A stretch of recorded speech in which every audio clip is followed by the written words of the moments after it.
speakers sharing key insights, encapsulating the required industry-specific policies, industry requirements, challenges, and the solutions that can chart the growth of the education sector with respect to the AVGC industry. Well, we had our first day going successful and covering topics like gamification, remote learning, our online courses, personalized training, and a huge discussion on the rising demand for the AVGC content and that how it has opened opportunities for students to choose myriad career options. I would just like to highlight our key themes of the EduSpark Summit, which speaks about gamification of education, new education policy, remote learning, and education trends. Day two will witness an exciting lineup of panel discussions.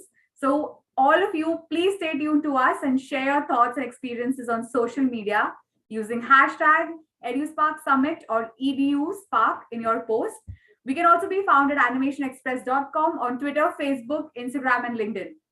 Well, I'm sure our panelists, viewers will make some good memories from EduSpark and will be a great learning session for all of us. So why not share this with the world online? So go ahead, please create a buzz about this event and spread the knowledge. Well, before we begin, we would like to thank our advisory committee members who have helped us build EduSpark 2022. I would like to thank Mr. Abhijit Kini, who's the founder at Abhijit Kini Studios, Akori Sinha, Managing Director at Framestore India, Mr. Anil Vanwari, who's the founder, chairman, and editor-in-chief of Animation Express, Mr. Anuj Kakkar, who is the executive director and president at Aptech, and Mr. Ashish Kulkarni, who's the founder at Punaryug Art Vision, chairman of AVGC Forum FICCI. Professor Ujjwal K. Chaudhary, who's the secretary of Global Media Education Council. He's also a strategic advisor and professor at Daffodil International University, Dhaka. Then we have Mr. Shekhar Mukherjee, who's the director at NID Andhra Pradesh. Then we have Mr. Soumitra Ranade, founder and chairman of Paperboard Design Studios. Well, we would also like to thank our presenting partner, Outside, our associate partners, Cosmos Creative Academy and Wacom India, and our industry partners, Asifa India and Huon. Well, before we begin, let's watch a small clip from our presenting partner, Outside. Bini, could you please play the promo?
Thank you so much, Bini, for playing this amazing video from our presenting partner, Outside.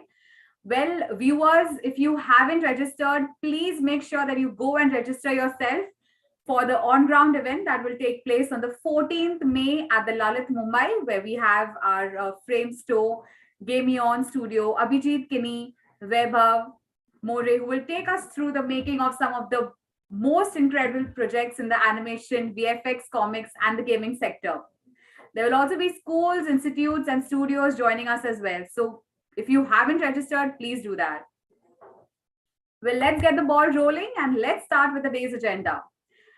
First up, we have a panel discussion which will speak about balancing art and commerce. This session will address whether the courses offered by institutes and universities are more inclined towards software learning. This session will also talk on how to focus on choosing projects and which will benefit commercially without compromising on the artistry or creativity of the studio. To talk about this, I would like to introduce our panelists, Mr. Vaibhav More, who's the founder at Vaibhav More Films, Abby John, who's the co-founder and chief operating officer at 88 Pictures, Mr. E. Suresh, who's the founder at Studio Ecosaurus, Mr. Soumitra Ranade, who's the co-founder at Paperboard Design Studios, and Mr. Vaibhav Kumaresh, who's the director at Vaibhav Studios. To moderate this wonderful panel, I would like to call upon Mr. Abhijit Kini, who's the founder at Abhijit Kini Studios. Over to you, Abhijit. Thanks, Amrita. And it's fantastic to be here and aap sab diggajo ke beach and catching up after a long time, most of us, and it's virtual, albeit, but still good to be in one place. Talking about a subject matter which probably we've had conversations about in the past when we compare what kind of an education options we had in the fields that we enjoyed back in our childhood versus now, where we feel that there are so many options open now. There are kind of courses and there are kind of institutes which offer these kind of educational solutions, as compared to what it was. But the big question, and like Namrata rightly introduced it, is it always software related only and less of hands-on? What do studios feel about this? Pretty much like what we used to say, is it bookish knowledge or is it on field knowledge? Similarly, is it software specific? Are we as studios ready to use the output as is, or is there something wanting in those particular fields? So there's a bunch of questions curated by the good folks at Animation Express, and of course we've sat together and kind of decided that these would be good points to talk about. So the first question, and I'm going to ask you all to give your opinions about these in no particular order. So why not start with Mr. E. Suresh right now, and this will of course pass on to everyone here. Is education in creative professions less about what is taught, like what we mentioned? What happens when such professions are denied the mandatory environment where creative juices can flow? What are your thoughts on it, sir? Hi, Abhijit. Lovely to connect again. Hi, everyone. Nice to meet you all virtually. But I think it's high time we had a real session on ground, no? Yeah. Right. Yeah. So the question is about creative education. I mean, I don't know the software sort of a thing. We've already had discussion. If you can just narrow it down once again, Abhijit, because we've been bashing software education for the longest time. So, all right. Let me just, I'll just kind of pull out the crux of that question is what happens when such professions are denied the mandatory environment where creative juices can flow? Basically means, would they be street smart enough to use those talents in live project environments or probably studio environments immediately? Like if you have a creative environment in a studio or in or the institute itself, how much of it would matter and what would happen to that knowledge that they've learned in the institute vis-a-vis what they learn in a creative environment like that of a studio? Okay, so I think I would really kind of keep this education and learning at work thing separate. Both are important, but I would say that the first part of studying at an institute, dedicating your focus for those years only to learn, experiment, and fail is so important before you come to an industry studio where failing is supposed to be, so can also get you fired from a job. So, the only place where you can actually explore, experiment, fail is where you are in an institute. And the problem is when an institute becomes also like an industry where they would also take failure like no is the problem. So when a creative environment in an institute space, like where I was and Vaibhav and all are fortunate to study at like an ID, um, we had no such concept of failure, where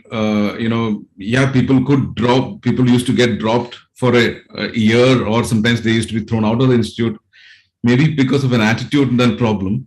And some of them have eventually made it big in terms of filmmakers and stuff, but that's a misjudgment that happens there. But it's not like a punishment sort of a thing. And the environment where we could actually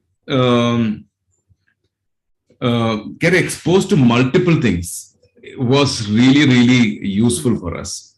So even though if I'm studying finally animation, but if I get to know about other fields like furniture design, textile design, so many different things make one's exposure so much richer. In that sense, I would think that an overview of things is a worldview of things is very, very important. I would really think that you never know where the idea is coming from, and it needs to be something that should be holistic in the beginning, and then you can go into the specificity of the work that you are getting into. So even for that matter, I would always talk about someone getting into being a generalist sort of a thing first, right, and being a specialist by choice and by its skill that one would choose to sharpen. If I have to be a rigger, or if I have to be a animator, if I know the whole process of animation filmmaking, it is much better. My contribution would be right. And I feel that also gives you an opportunity to kind of understand what your strengths also would be once you're exposed to all the facts, all the aspects of what goes into it, right? I mean, as a student, one would be able to pick and choose much more confidently once he or she has seen the possibilities. And it eventually boils down to where your exposure in the industry and where you're working, where you really know, okay, this is the real strength of mine. That you also feel a kick out of 5 people around you saying that, oh, this is lovely work, and versus something else you thought you would be very good, but when you do something, you get a response and feedback so instantly. Right. So that is the great thing about working in a studio environment, where you kind of narrow down, okay, this is where my crux is, and this is where I enjoy. This is my sweet spot. Sort of an identification doesn't happen in an institute probably. It's always a later on realization. Right. Good point, sir. Soumitra, you want to add to that? You're on mute, Soumitra. Yeah, I don't want to add to it, but I just thought that my views about this is that we have 2 kinds of institutes in the country. One is a NID, IDC kind, and then we have the APTEC and Maya kind, APTEC and MAC kind of institutes, and NID, IDC is obviously to train directors, leaders of an animation, either studio or animation project. And as opposed to that, MAC and Arena is providing the workforce. I feel, I mean, as a person who's run a studio for like 11 years, I feel, both these have some gaps. Both kinds of education have certain gaps which need to be filled up. I mean, we can have a longer discussion on how to do that, but basically we are very short of institutes of all kinds. We are just too short of. We need at least 50 NIDs and at least 25 institutes that make the workforce. At least, yeah. Makes sense. Yeah. Let me go to Abby for this. Interesting question. I think just to add on to both of these angles, I think what we need to understand is that the ecosystem actually promotes studies. Like, it's the studios and the market that actually brings the best out of the institutes. Like, example is that we have been long hearing that the the kids who are coming out of the institutes are not industry ready. They need to go through extensive programs to get them industry ready. I think the market and the ecosystem needs to foster a learning curve where each of the studios create an environment where they are able to work on different kind of projects. Like, okay, they are like what Suresh mentioned is that when they start off, they're generalist. End of the day, they need to be passionate about filmmaking. They need to be filmmakers rather than considering this as a job. They need to be passionate about film, because this is not banking, this is not insurance, this is not IT, and this is filmmaking. This is a very creative industry. It's not like tried and tested. People are ideating day in and day out and coming up with unique solutions for problems that don't exist. We are coming up with ideas and things that could become like $1 billion thing. Like that's how the Mickey Mouses were created, or that's how the Pixars were born, because they were actually working on things that was never even been conceptualized. What I think is driving India is right now, because there is a huge talent pool, also the kind of work that comes into India. And we're working on some of the best content in terms of visual effects as well as for animation. This is actually creating a system where more and more are considering this as a job. Like this is not just some random profession. Here you can make a career, you can actually build a career, you can have a family, you can have kids, and also it's like an ecosystem which will go on for the next 100 years, like banking or manufacturing. So I think as industry, as the market, or as studios, we need to be giving them platform for these young students to come in, learn. I mean, we need to be supportive about that. And what we at 88 Pictures think is that this is an ongoing journey. It's a process, and it's a constant improvement by correction, like it's directing by correcting. So we have always followed that mantra. And I think we feel that okay, as a community, we need to support these initiatives more. I agree. In fact, let's hear what both the Vaibhavs have to say. Let's hear from Vaibhav Kumaresh first. Your thoughts, sir? So, Abhijit, I think that there are, two worlds in our animation industry. Like both are very, very drastically different. I would say one is the service industry. One, like I think even Soumitra mentioned that. And there is your indigenous content creation or your original storytellers, which is a very small minority. And I feel to service both these industries, there are different kind of, I would say, education as well as training institutes. So education is more of what Suresh mentioned, where all options are exposed. The student is exposed to so many things, and Soumitra also mentioned they are probably encouraged to be storytellers. They can choose their medium of storytelling.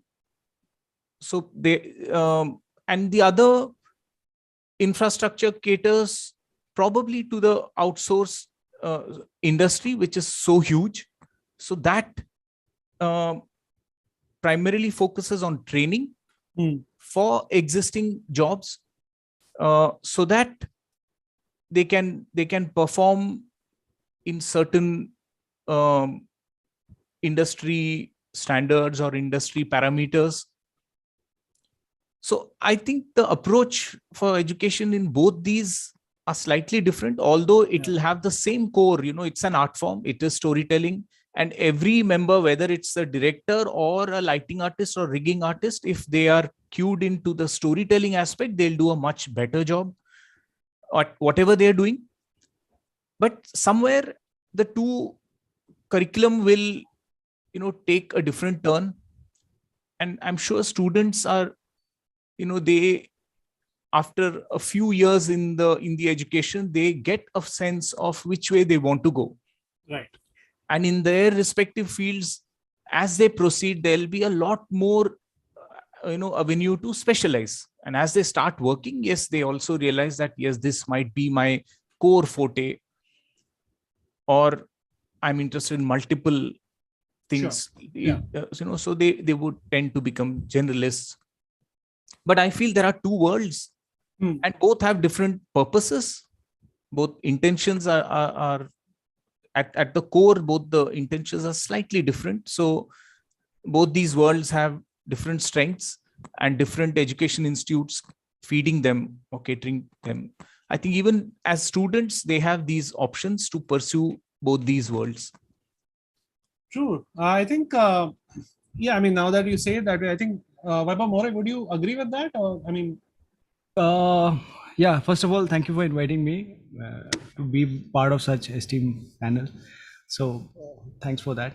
Completely agree. I completely agree with what Suresh said and totally agree with Vaibhavji. I can clearly see that because there's always a balancing act to figure out whether to be part of a certain, a good design-based studio, be very selective, or try and do some service and make some money, But also I feel that when it comes to education, I feel the difference is when I was learning, I studied from JJ School of Arts. We had no animation curriculum, nothing. But there was an option. There was an option where, as a fine artist, I could go to UTV Toons. They had an animation training department.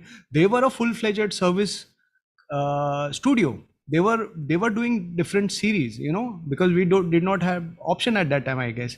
There were very few animated ad films made at that time. There were few television channels. So there were very few avenues at that time, even for people like Ram Mohan to, find ways to get good work. But also UTV Toons, my hands-on experience was there was huge production going on upstairs, 400 youngsters working there. There were like 100 people being trained every month and then shortlisted. So there was a training given by professionals downstairs. Some of them were selected. There was a good competition. And then, of course, you get a production experience also. At the same time, what I feel is it's very easy to blame a particular institute, like, a institute, or there are these vocational courses now where they guarantee you job after you finish like 3 months of animation, and people like Vaibhav and Suresh would think that Sala hum log NID mein kya kiya fir, if it was so easy to learn on like one software, what did we do? Did we waste our time? So I think there's a lack of enthusiasm. That is the word I would like to use. A lack of enthusiasm in the teaching side also, and also on the learning side.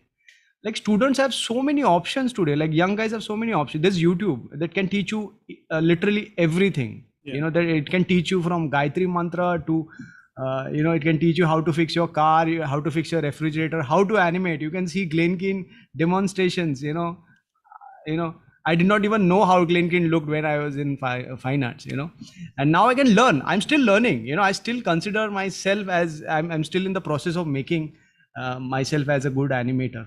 So yes, there is a difference. There are two worlds, and I think both the worlds are important for an industry to grow.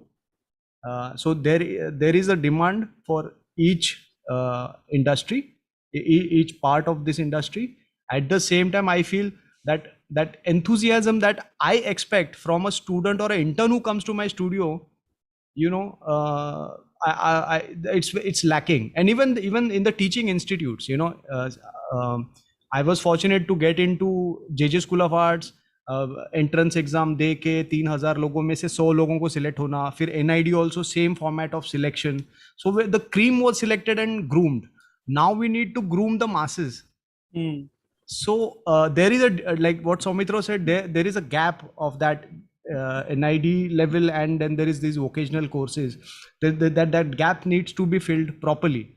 But I think the teachers are also not that well trained, and there is no benchmark how to select a faculty to teach a certain kind of this thing. And of course, software has now become a part of your skill set. It's part of your tool now. You can't just rely on pencil and ink and acetate sheet, and you can't do that all that. Clients don't want that, So they want 2D animation to be done in Flash or whatever. They don't want it to be done on this thing. They want a digital clay animation. They don't want actual clay animation. So all those things are there. So everything is changing, but I think the enthusiasm should be more in terms of learning and teaching. That's what I believe. I feel in what you said, no, Vaibhav, in case such institutes like JJ start animation, all these fine arts colleges, if they start animation, that will bring such prolific talent of course than the software teaching. Of course. And I would just like to say this because this is my own experience. Like you can easily usually point out and figure out who is come from a trained fine art background. Absolutely. And you can easily figure out who's just learning software. And so that is the difference, which I really agree with you, Suresh, like, that we should have that. If you take students in these software courses also, if the students are screened and taken, if they have some basic talent and interest, rather than taking everybody, even the software institutes have only like some 8 or 10% of people who are finally pursuing animation jobs. Out of 90% of them are moving out of the radar.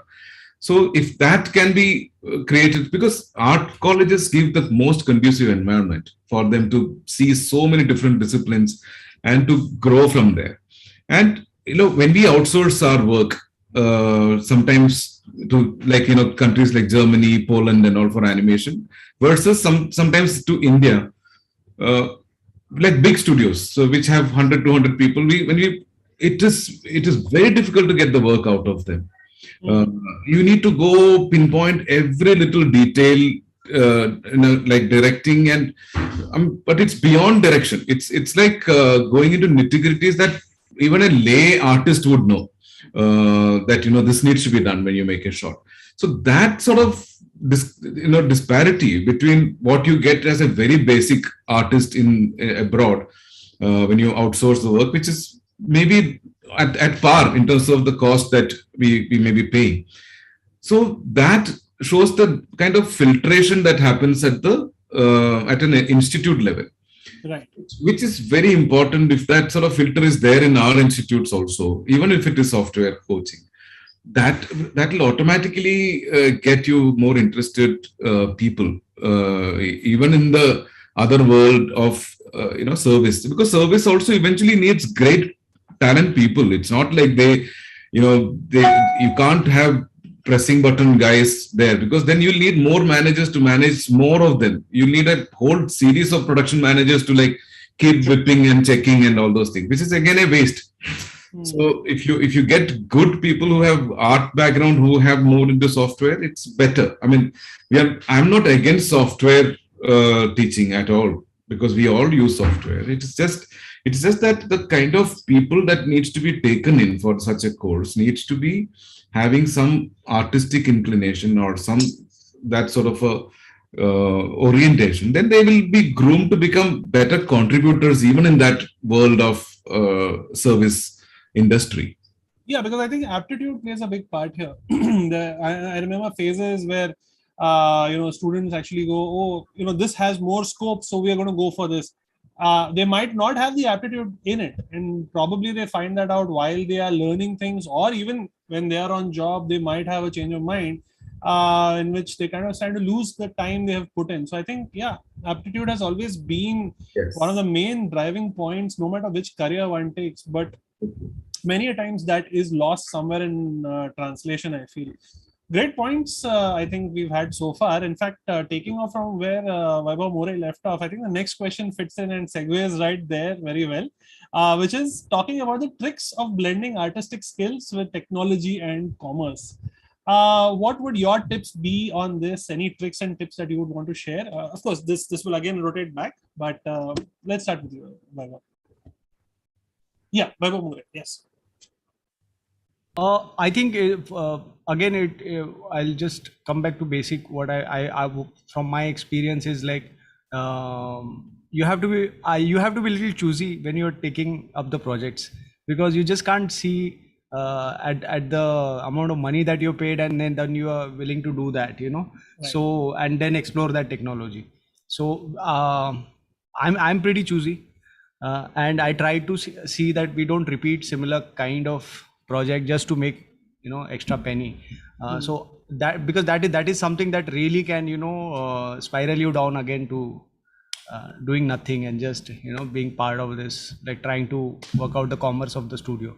But what we do in our studio is we always try to, even beyond animation, we are trying to do things in live action, B-roll shooting, trying to learn lighting from the real environment, and then see if we can do it digitally, so many things. And I encourage my team all the time to do keep doing R&D on various subjects, even those subjects which are probably not, we might not take up those kind of jobs, but still try and explore those areas. Maybe in future things might happen. So I always have this encouraging attitude towards myself, and also I encourage my team members always to try and find out new things in the technology. Is a yes, because when hair and fur and cloth came, we did not have the system power to explore that. Or now those are easy to explore and understand. There are numerous tutorials that we can go through, especially free ones on YouTube. Right. So we are all into self-teaching, Right. and I really love the technology part. I mean, although I'm very artistically inclined towards the outputs, but there's always so much exciting to learn in this new world, that with open source, like our studio is open source, so we are exploring so many things in Blender. And every day I'm amazed, like what my team can figure out. So, and then figuring out like how to implement that new thing that we have learned, and catch neck of a client and tell them that let's do this here. So I'm always trying to Nice. do that. So that's always a little struggle. But then there are good clients like Nickelodeon and other kids channel, where they give us little liberty to explore certain things that we have just figured out. Sure. So that's why that's how I try to find a little balance and have little fun.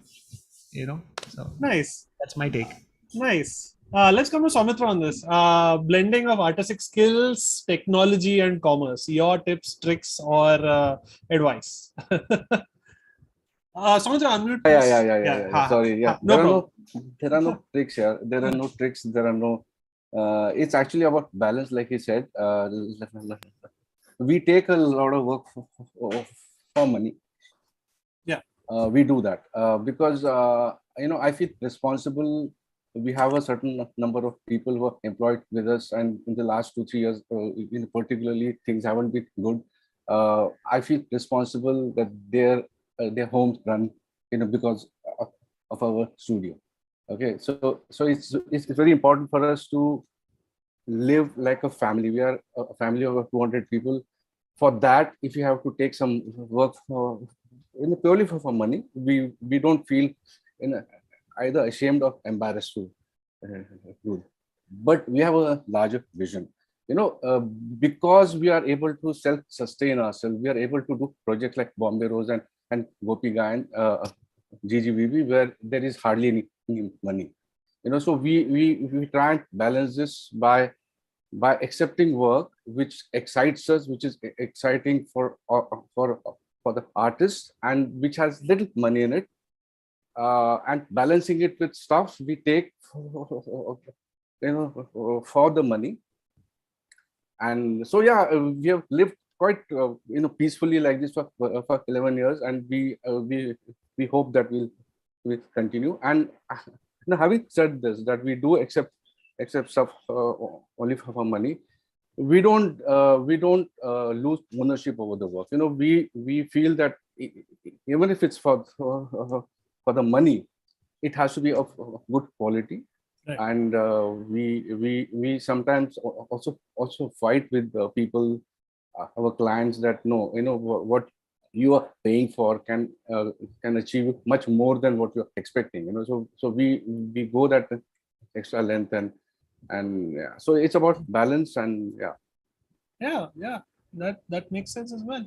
In fact, Abhi, would you? We would love to hear your thoughts on this. Yeah, I think it's an interesting one. I think there are a lot of tricks. I think what comes into my mind is that one of the sayings that I read: art challenges technology, and technology pushes art. So it's not that both of these are two different sides of the coin, but these are all the same ecosystem. And unless and until one and the other are coexisting between each other, you cannot produce amazing art if there's not good money. What we at 88 Pictures, we are a 5 years young company. We do a lot of work for some of the international clients like DreamWorks, Warner Brothers, Netflix, much more service level as we started. But every project that we took on was different or a little different from the other. Every project was something that we could learn something differently. Just to recollect something, that we did a Christmas special last last year, which was for Universal, where the director had a vision which was very unique and different and not done in animation, which was a combination of 1-2 sports animation. So we're a little confused into, was it stop motion, was it 3D, was it a 2.5D? So the director was very supportive in terms of working with our animators, in terms of figuring out the style. Now, when you're working with a director who's like, that's his vision of figuring out a style of animation. And he also wanted to have, instead of just a 2D outline, like a toon shaded look, he wanted to have a distressed edge. So it's like an unfinished painting that is just moving. So our technology now, our artists were great and inspired to do something like that, but they had no idea how to figure this out. So we had to get the technologists in and write softwares and plugins in terms of getting a look like that. So it's a combination of both these people, because animation, as we believe, is not an individual play, it's a team play. It's like hundreds of artists coming together and specializing disciplines and trying to make sure that, okay, all of this mesh together. And I believe that, okay, if you do cutting edge work, money will flow, money will follow. I think if you just focus on your craft and your core skill, money is just a byproduct of that. Money will come around. I think that's what we believe in, and that's what we have been successful so far. Awesome. Let's hear Suresh and his points on this. So I've been running Famous House of Animation from '98, and Ixor is a transition. So for us, it has always been pushing beyond the scope. So that is something that has worked for us.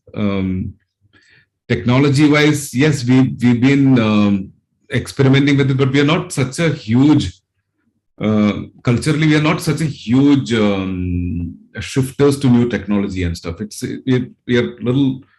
Maybe because of me leading it, it's a little old in terms of shifting technology wise.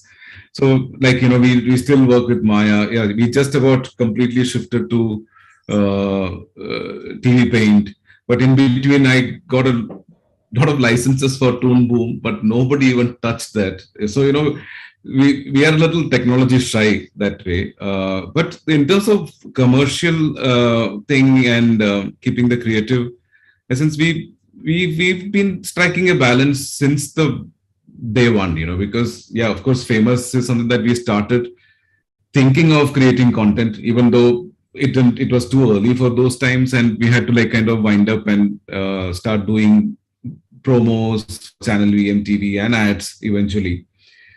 We kept raising the bar somehow by pushing the work. Whether it is, and also being medium agnostic in that sense, experimenting with CG. I think when we did Levi's, it was in 2005. Amaron was in 2001 or 2. So, so it was continuously, we've been able to create something that is out of the box. And I think that's because I think the creative ethos in our environment was always to push and come up with something better and something that is really amazing. We are big time festival suckers. So film festival suckers. So we keep going through to many film festivals, watching interesting films, get all charged up, wanting to do more. So that is something that keeps us as a culturally, we keep getting ourselves exposed to all these things. So so we run our own project. So when there are no other funders, we run our investment, our profits back into our own films. And we keep doing that time and again. And that makes us even more premium. Commercially, that makes us even more premium. Our values and our rates and other things go much higher because of those things. And we take only very less work. We take very less limited work. So it becomes even more niche in that sense. It's not very easy to sustain. I'm not saying that it's absolutely cozy and this thing, but we are pretty much sustainable because it's a 22, 24-year-old sort of formula. We're not kind of changed the mold in that. It's just that we become more aware of these needs that we need to have. That we need to have a creative fueling happening continuously in our studio, even when we are doing our commercials, so that there is some amount of overflow that happens on the commercial side also. And people also come to us because of our own productions. Right. They come to us for the commercials because of our own home productions and stuff. So I think that's something that we kind of feel it's a kind of good balance, that we keep investing our profits into making more film, which will also enable more like cream talent to come and work with us. Got it. And very lean force. We've become leaner in time. From 60, 70 people, now we are like 20, 25 people. So, but work that comes out still is something that we enjoy. I mean, I don't know how about others, but that's something that we keep as a sort of a source of inspiration or whatever within the team. Commercially, it makes sense for us. Sure. Fantastic. Vaibhav Kumarish, your thoughts on this? On the tips and tricks. Tips and tricks of artistic skill with commerce and technology, of course. Right. So, like I said in the first question also, I felt there were those two worlds. So tips and tricks for both these worlds must be different. Like I will, in our world, like for me, the fun thing is a story. If there's something that I'm very excited to tell, and the storyteller. I feel, these two for me are most important, because like working with multiple storytellers, even in-house at our studio, it's so much fun to see the kinds of stories that multiple, tellers come up with. So we try to facilitate that. And for me personally, I feel that it's very important that the story that excites me should excite a larger audience. Right. Like how if there is something very amazing that I saw, I'm so eager to share it with you all, or with my family, or with people close to me, hoping that they will also love it. So that is the same feel for us at the studio when we are creating content, that if there is an idea that's exciting us so much, we are hoping that, we do justice to the execution of that idea and capture that excitement and pass it on to our audience, so that they also feel that, happiness that you felt when you were conceiving that idea. So for me, I think the tips and tricks now, it's boiled down to just that, that how do we retain that excitement and convert it into projects that will fund us. Right. So the balance itself comes from these stories, and Abby also rightly mentioned that if you focus on that excitement, the money is just a byproduct. So that takes care of the balance. I think with balance, we mean that practical aspect of it, which comes through the funds. So for us, if exciting storytelling, and then like Suresh also mentioned, the medium, we can have fun with any medium. Once there is a story to excite you, you are seeing that in certain mediums, you jump in with a curiosity to explore it in a certain medium. You also learn certain new mediums because you are so curious to see it in a certain physical form. So all put together in our world, I feel that tips and tricks are purely to, truthfully nurture your story that excites you, and ensure that it gets a body that is equally exciting for your audience to see it. So to sell your ideas constantly, if I have to put it bluntly, it might be an exciting idea, but if I cannot sell it, I think maybe somewhere I may have missed a trick or a tip or whatever it is. So I think that, so those few things are like, for me, my personal tips: exciting idea, nurture it well, sell it, so that ensures, many more such ideas coming to life. And it ensures that your audience gets to see that. It ensures that I get to know what my audience thinks of that exciting thing that I shared with them, did they also get excited or not? So all that is very important for me, that cycle. Correct. So at the end of the day, story is the king. I mean, story is what drives most of this. And of course, like you said, feedback, audience feedback is, I think, the most crucial as well. I mean, fantastic points again. I mean, each studio, each one of us has so many different points of view on these things. But something what Soumitra had said actually connects to what we are discussing. The next point of discussion we had, Soumitra, is very close to what you had mentioned. The point that we have here is, does the studio take up projects only if it gives creative satisfaction, which may not generate the right revenue, or vice versa? How do you take the call? This coincidentally was the next point of discussion. So I think I'll start off with you since you brought that up earlier.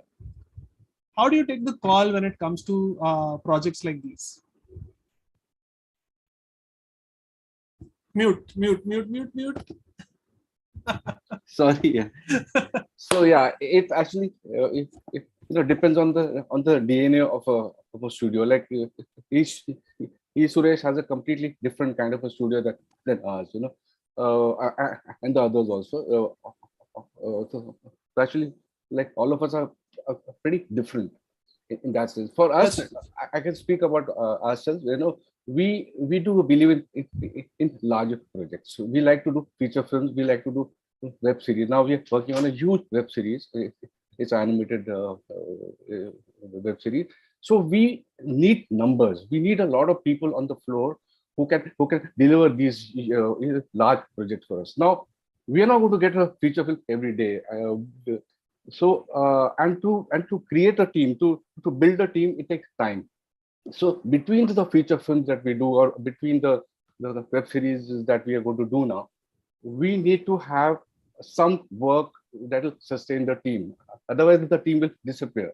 And so we build teams over months, over years. And it's not so easy to rebuild them. Yeah. So our thing is that we take work. Yes, sometimes we take work purely for money, like I said, but it also trains our people. Right. We train our people on these kind of projects. So when our own passion projects are in front of us, this same team can work on those. Right. So actually, that's the model we work on. For us, small films, short films are just kind of a side. It's not the main business for us. Sure. Yeah, we like to do larger projects. Yeah. Sure. Abhi, what is it? How do you take calls on such projects? Both sides, vice versa. I think creative satisfaction, I think creative satisfaction drives a lot of the decision making in terms of connecting with the project. I think, as I said earlier, I think our philosophy of the studio is that when we're a 5 years young studio, the first 2 years, we just worked with DreamWorks on Troll Hunters as the franchisee. So it was tough because animation, and this was like coming from Guillermo del Toro, like who's the director of Pacific Rim and Shape of Water. So the animation sensibilities were a lot more difficult as compared to what was done around. So we had to really strive hard. So at that point of time, it was a choice of the studio. Like the first 1.5 years, 2 years, we were just on one project. Like we had to really build a team. It was not a secret sauce that we get a bunch of people and everything. So like, voila, it doesn't work that way. We have to really invest time, day in and day out, and slowly and steadily keep working on it day in and day out. So once that phase is done, so the first initial years, I think it's all about building that core. Like once your core is built, I mean, if your core is built, your machinery is built, then after that, like you can spawn. Like the first 2 years was more of incubation genesis. The next 3 years, we increased from 30 to 400 to 500 to 600. So we just scaled because we increased wallet share across multiple clients, as well as there were multiple clients that were coming to us just because of the kind of work that we did on the first project. The first project led into, so as a studio or as youngsters, whenever they come into, the first job is very key in terms of their learning. You need to strive hard. You need to really work hard. There's no escape or smart work. I mean, you really need to toil hard. That's how we all of us on the panels have really worked hard. And if you're able to do that, I think once you have set your machinery in place, I think after that you command the premium in terms of, okay, this is the cost. I mean, at the end of the day, in order to do fair business, if you're doing great work, if you're producing consistent result, if you're making sure that your teams are great, the communication is great, then I think money will follow. I think I would still stick to my point that money will happen along the way. Sure, and in fact, also because since you've raised points on building a team and how a core team is built, and of course over time there's a legacy of it all. I want to tie in what we are going to discuss next here shortly, because I think there's a little shortage of time as well. There's so much to talk, but unfortunately we just have about 60 minutes. I'm just going to tie in the point here, and I'm going to direct this to Vaibhav Kumarish directly. What's your take on the freelancing model? This question is here because most of the people here who are attending, as well as those who are going to be watching this, would be students or people who are just starting out, who want to have a foothold, just get into a studio. What is your take on the freelance model, and how does it benefit an artist when it comes to all these points we spoke about: commerce, technology, art? How does it fit, and what is your take on the freelance model today? Abhijit, I think we have very rarely worked with freelancers.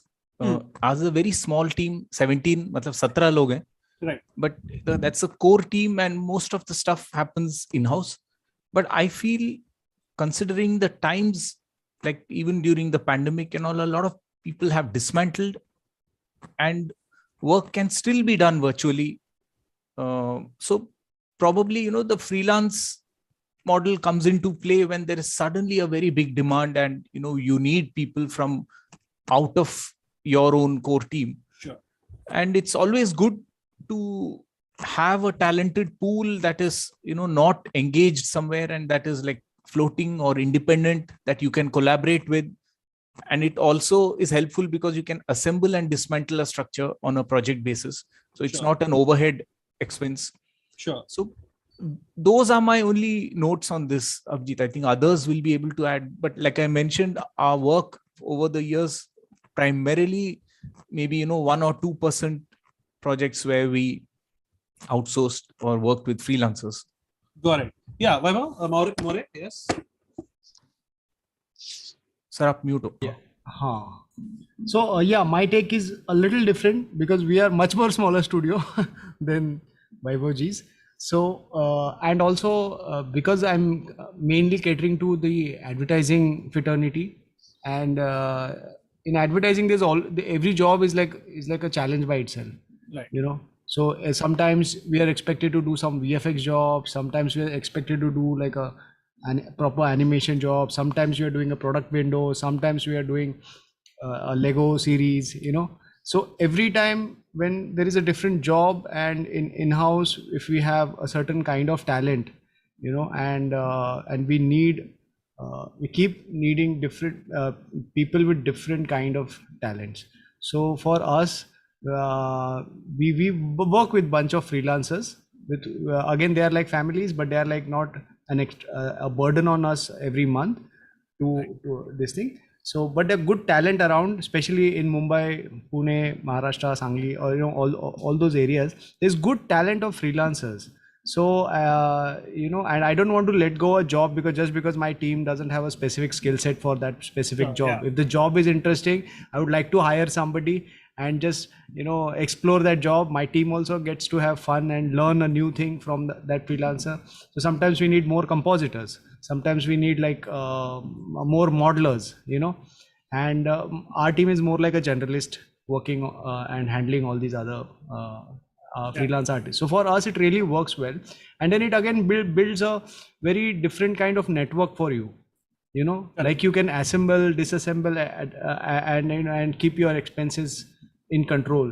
At the same time, you are kind of building a network around you, which really helps. And today is a time where people can work remotely. They can take up a little bit of extra freelance work and contribute to your studio's work also. That's right. So That's I like working with freelancers. That's right. Yeah. That's good. In fact, Suresh, do you agree? I mean, are you also, do you have a pool of freelancers? Because again, like I said, this must be a huge, big question for a lot of people listening in as well. Expect some mails to come your way. Yeah, yeah. Abhijit, in our case, we are open to that concept, but time and again, when we explored that option, it has not been very easy for us to manage. Because one thing is that we keep changing the production pipeline for every project. So it's not like, okay, we are doing 3D, or if you are doing stop motion, or if you're doing 2D, we are continuously doing one sort of a thing. Right. The challenges for each and every project keeps changing. I mean, the last time we tried to hire freelancers was for a project that we are working on right now, for a teaser of that on the Sri Aurobindo thing. Very complex drawing, like semi-realistic drawing was required. Hardly could find people. It was very, very difficult to get people. I tried so much to get the right sort of talent to draw. It was not available, that sort of talent. So we have to kind of train people sometimes. And I have not been like really fortunate and lucky with freelancers. So because what happens, there's a lot of security even now in the freelance market, that you give a 3-month project, they quote whatever, but by the end of 3 months, when the production is at the peak, is when they want to like really look for the next project. So the 4th month, they need to make sure that 4th month there is some revenue. So by that time, when we are tight onto the production is when they are loose. They are like, no, but today we can't work, and thoda hai, bimari, all those all sort of bunking things happen. And then you really feel unnerved that at the end of the project, when you really need their contribution and attention, is when you get ditched maximum. Because unless you kind of hire them for 4 or 5 months extra, like you tell them that it's a 5-month project and finish in 3 months, sort of a thing. That is that also is very unlikely. We are all the timelines here are not so we all have less time for more. So fantastic. No, I kind of know where what the points you've raised. And honestly, we've all started, I mean, at least me, I speak for myself, started out as a freelancer, but I do know the exact procedure one goes through, and the kind of project jumping that happens, and all these things that happen. Even now, when I get a lot of people asking me for freelance stuff as well, it's kind of like a split thing. There are things that I can source out, but usually it's very difficult to screen them in a way that do they fit the style, do they fit the skill set required, etc., etc. Now, coming to the last, I think we just have a few minutes more left before the next session starts. I can already see a few people have joined, and CC from Whistling Woods is here. So I think if you have to just put it in short, there's one question here, which is, do you think there should be a management course for AVGC where studio management should be taught alongside all these creative software, art, etc., the management aspect of it? So if everyone here, we can give a really short, quick answer, whether it's yes or no. I'm sure most of you all will say yes, but let's hear your quick thoughts, starting with Abhi. Absolutely. I think all the schools teach art, all the schools teach softwares, but no studios, no class or no school teaches production management, which is one of the most fundamental thing about how to make a film, how to make sure that it gets produced on budget and time and schedule. Like we have all learned along the way, but there has not been like teachings. Like, I mean, we figure it out, we fall, we fail fast, and then we come back and do it again. Hopefully every project gets better and better, but it definitely is beneficial, like the way there is like marketing, finance and all. But if there is a management course that is more focused on animation and filmmaking and visual effects, I mean, that would definitely be a big plus, because not all artists who come out of the studios are skilled to do that. A lot of them slowly and steadily move into more of management and production management. So if they're taught that rather than learning on the job, that would be a big plus. So that's my 2 cents to the management side. Great. Soumitra? Mute. Actually, no, I don't think management should be taught in art institutes. I think art institutes mandate should be clear that it will teach only art. art as in animation, art and design. Right. I think the management institute should take up this, like the IIMs or the management institute, because it's a very big sector now. It should be taken more seriously by the management, institutes, and I think that actually that's where those people can come from. Fantastic. Good point. Suresh?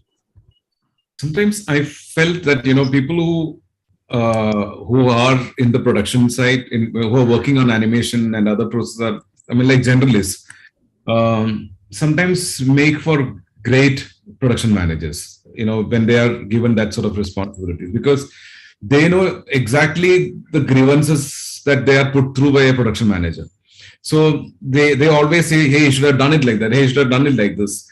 So sometimes if a generalist can be given a management course, that would be, who is not really great at any of the skill sets. I'm not saying, but who knows the whole trade, who the entire process and pipeline. Because just a management course independently, they may not know. It may not be very helpful. Correct. People need to be empathetic to the artists. This is a very sensitive crowd that we are working with. So I have seen a lot of bulldozers working as production managers in our place, and we have had explosions in our studio. So it never works like that. There needs to be a sensitive approach by the production managers also, and they need to know the process completely. They cannot say, I need it tomorrow and that's it. It's not something that works here. You need to sit down and kind of break down the process for them to understand, oh, I need to do only this much. So then it will happen. Sure. If everyone knows their pie, then it is easier. If they all are being bombarded with this, tomorrow I need the film or this shot, it is always chaos amongst the animation people. So yeah, I do a little bit of production management thing myself when the chaos is almost up here. So lovely. Vaibhav More? Yeah, so I would like to promote Mr. Tony Singh's Art of Production Management. This is a book that he had written. Unfortunately, very few people got opportunity to read it. But I would like to. I think an enthusiastic person can manage himself very well. All you need is like a whiteboard, just like behind Vaibhav Kumresh also, but also a team effort. The overall studio culture should be such that you don't need to run behind anybody for an output. There should be a competitive environment, but at the same time, the enthusiasm should be managed and encouraged, because there are highs and low days for an artist where he can produce more or less. So trying to bind him with an Excel sheet ki tere ko itna hi karne ka hai aur itna dene ka hai, it will probably not work. But yes, a little bit of production management should be inducted, when an artist starts working in a studio. But I think an overall enthusiasm eventually, gets good output here. So I am firm believer in that. So keep the enthusiasm on. Everybody would like to work and participate and produce more. So that's my point. We never had a production manager. In the last few years, we haven't had a production manager in the studio. So I think Vaibhavji would have a really good point on this. Yes, his studio is so much into, producing good work, and I would love to know more. Let's hear the secret, sir. No. in at our place also, like the 17 of us, the core team, everybody is an artist, and internally that discipline needs to be inculcated. So one of them plays the role of the production manager. Maybe like Suresh mentioned, the person who would have slightly less percentage of creative urge and little more capability of that management. At our place, there's a lady who takes care of that, who has that bird's eye view from a production management point of view. But the other management aspect is like your design management or your business management input during education, I feel is very important, especially when students are going to come out. A small trailer of the real world, basics like billing, taxes, contracts, especially if we are looking at entrepreneurs, they need to have a little flavor of that, even how to pitch. So I would say in the curriculum, because you're making films, both production management and eventually if you are going to make films on your own as entrepreneurs or as a group of friends together, a slight input in both these management would be most welcome. Fantastic. So I think we've covered quite a lot of topics, and yet we've just kind of covered only half of the list of points we had to discuss today. But that's what it is. In fact, I think we've shot over time, but it was a fantastic discussion. We would all love to catch up sometime in person and take this forward sometime. But great catching up with all of you, and thank you, Animation Express, for giving us this opportunity. So Namrata, would you want to take this? Yes, Yeah. absolutely. A big thank you to all of you for this exceptional discussion that you guys had. And I agree, like it is indeed essential to balance art and commerce, to ensure none of the two are compromised. So a big thank you to all of you for joining us. Thank you so much. Thank you. Thanks, Abhijit. Thanks, everybody. Thank you Bye-bye. all. Bye. Bye. Bye, Anil. Bye, Nelia. Bye, Rajat. Bye, Chaitanya. Bye, Anil. Bye all. Bye. Well, before going ahead with our next panel discussion, I would like to address my audience that we need to spread a word about this event and make it memorable and fantastic. So if you have liked our panel discussion, I would like to encourage you to go out there, grab your phone, tweet and share your learnings with the hashtag EduSpark 2022. Well, we would like to take a moment to thank our presenting partner at site, our associate partners, Cosmos Creative Academy and Wacom India, and our industry partners, Asifa India and Huon. Well, next up, we have a panel who will speak on the growing need for gaming, esports, and metaverse learning courses. Well, this session will focus on the boom in the gaming, esports, and metaverse space and how it has become essential to have courses focusing on various aspects of these sectors. I would like to call our speakers, Ms. Simran Bahal, who's a behavioral designer at Boolean NFT, Mr. Rajat Oja, who's the CEO at Gamitronics, Mr. Chaitanya Chinchlikar, who's the Vice President and Business Head at Whistling Woods International. He's also a CTO and Head of Emerging Media at Whistling Woods International. Then we have Mr. Rajesh R. Turakia, who's the founder and director at Framebox Animation and VFX. Mr. Tanmay Kant, who's an analyst and at Guardian Link.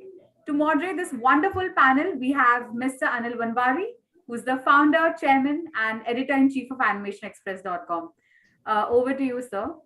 Thanks, Namu. I'm going to call you Namu. I don't think you're used to that, but I find it easier than Namu. I will get used to that. Thank you, sir. So great to have CC over here, as he's known now, and Simran, who's, I don't know whether they've met their targets. Q2 was supposed to be certain targets you'll have set. I don't know if you'll have met your targets, but great. Let's get down to this conversation. Rajat, I think Turakia has decided to slink away and not come for this one. Rajesh, are you there? I don't think so. He got caught somewhere. But I guess when he's sitting in front of him and CC said, I don't want to sound so dumb. And Simran. Okay, let's get on with the show. Everybody knows me. That was meant to be a joke, not meant to be taken seriously at all. So, let's begin with the basics. What is the goddamn metaverse? Let's begin with the basics. You explained some of it. I understand it, but I don't think many people do. So who wants to take it up? Rajat's calling he's building a metaverse. You say, CC, yesterday you said that we are in the very primitive stages of the metaverse. Simran's gone into, and her team has gone into NFTs. They are looking at tokens. They're looking at all of that is coming forward. So just make it simple. Yeah. Hi, everybody. So, I mean, there's the funny thing and there's the real one. So the not so serious one is the metaverse is to use 10 words to describe what 2 words could do. And Tanmay is also there. I'm sorry. I forgot Tanmay. No offense meant to Tanmay. Age. So So yeah, I mean, if you had to kind of make a joke about it, the metaverse is to use 10 words to describe something that 2 words could describe, of an industry that nobody understands too much of right now, right? So, but I mean, if you look at it in a slightly more serious and a slightly larger perspective, this is the 4th content consumption platform. So we've had cinema, television, and OTT. And now you have the immersive content consumption platform. Now, unlike unlike cinema, television, and OTT, this is something that, how should I say, is captive individual viewing. So cinema is captive community viewing, television is non-captive family viewing, digital is non-captive individual viewing, and immersive is captive individual consumption, viewing, whatever you want to call it, right? Yes, participatory, more participatory, I would say. Yeah, but it's still captive individual. So you have you have their entire attention. So the impact is higher. The other bit of this is that this is actually something that we have been moving to for a long time, slowly. So whether it is better quality displays, whether it's surround sound, whether it's stereoscopy, whether it's the whatever, when you go to a theater and you watch a movie and the seats move around, that's all immersion. That's all drawing the viewer inside the content.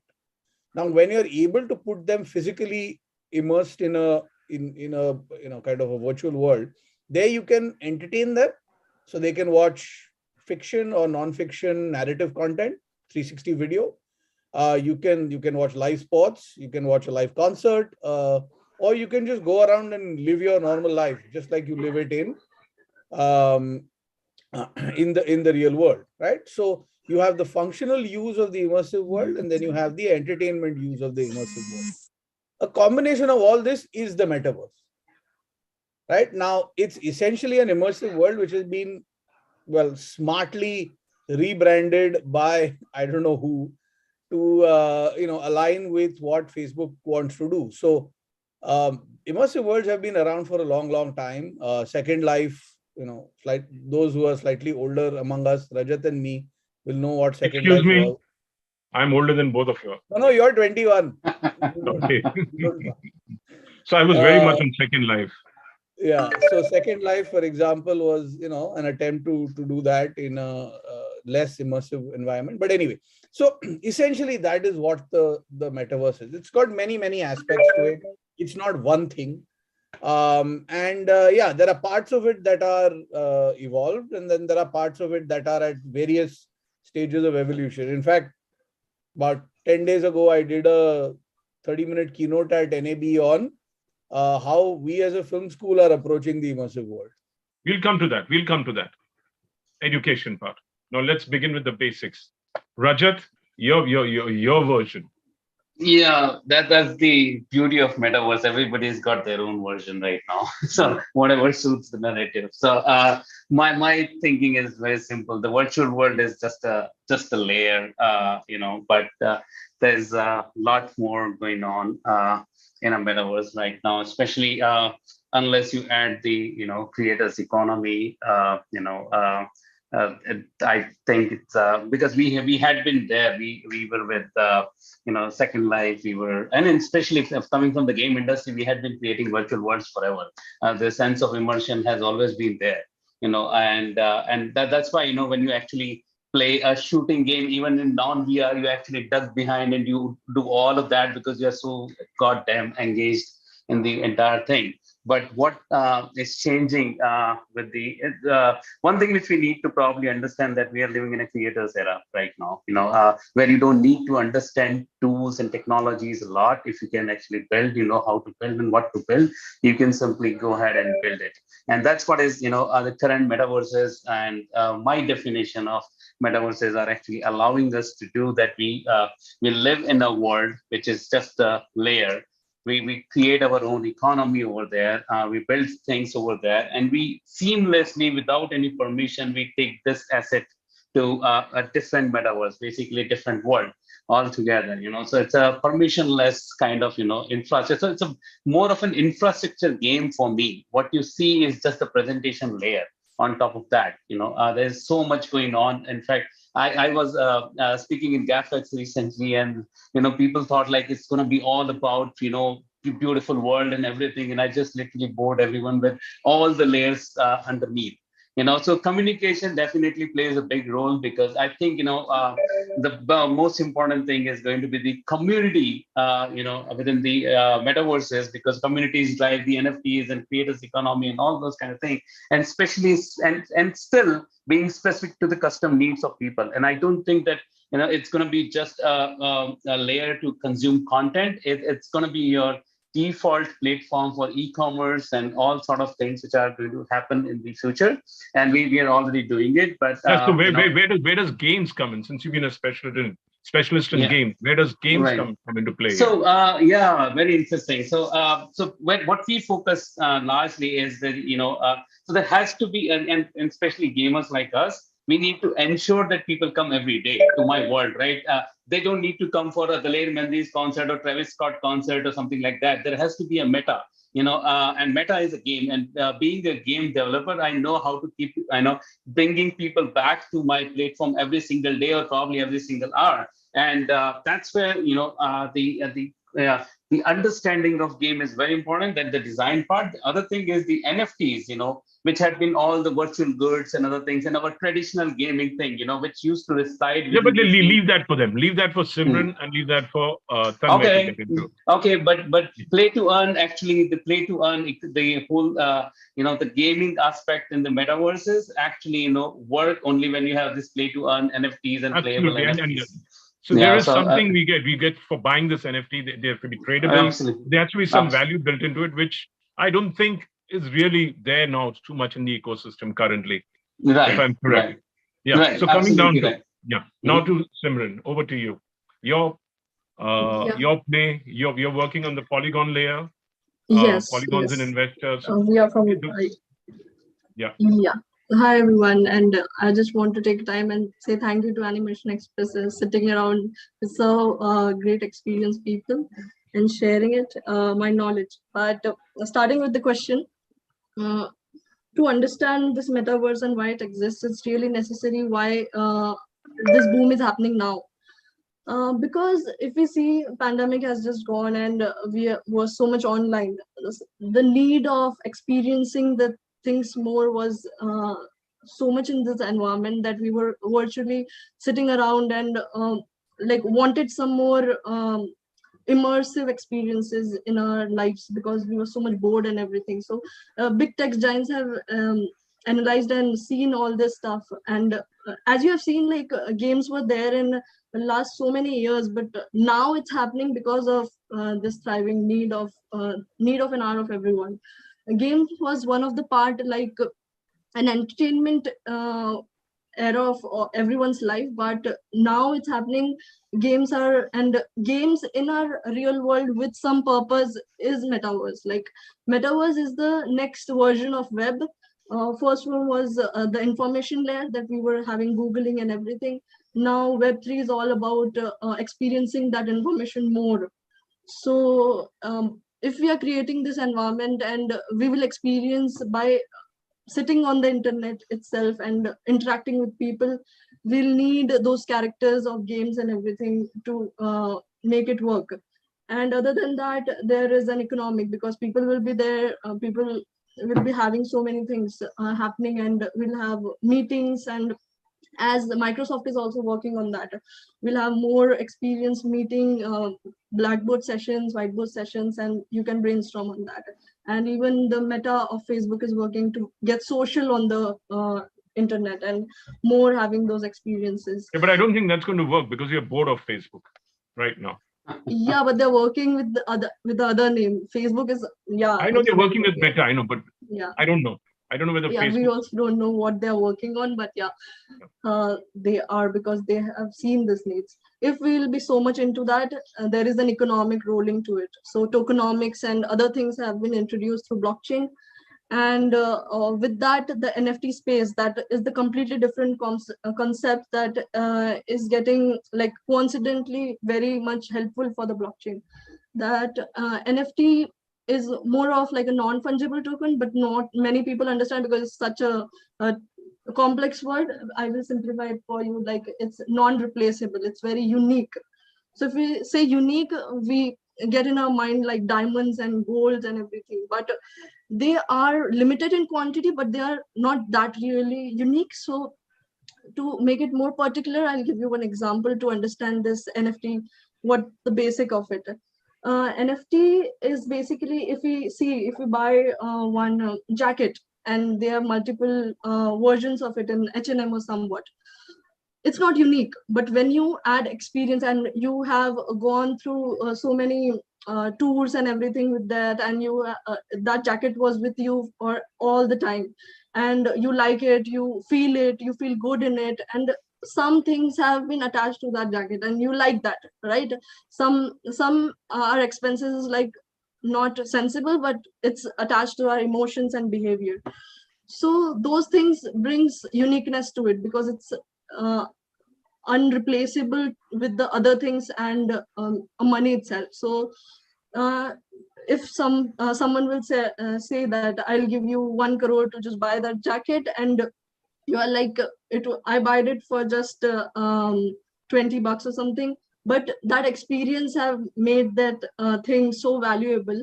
And if that person is Amitabh Bachchan, then it's more valuable. So it's kind of that, because the person is also have some value attached to it.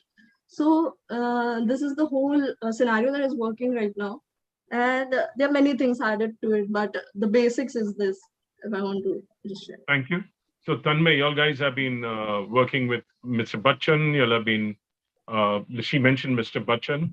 Your perspective, and I'll come back. Then we'll talk about the elements that are needed to build this. CC is going to be contributing that. Hopefully, I was hoping Rajesh Turakia would talk about how they're developing the talent. You need developers, you need designers, you need several people on the floor to build this world.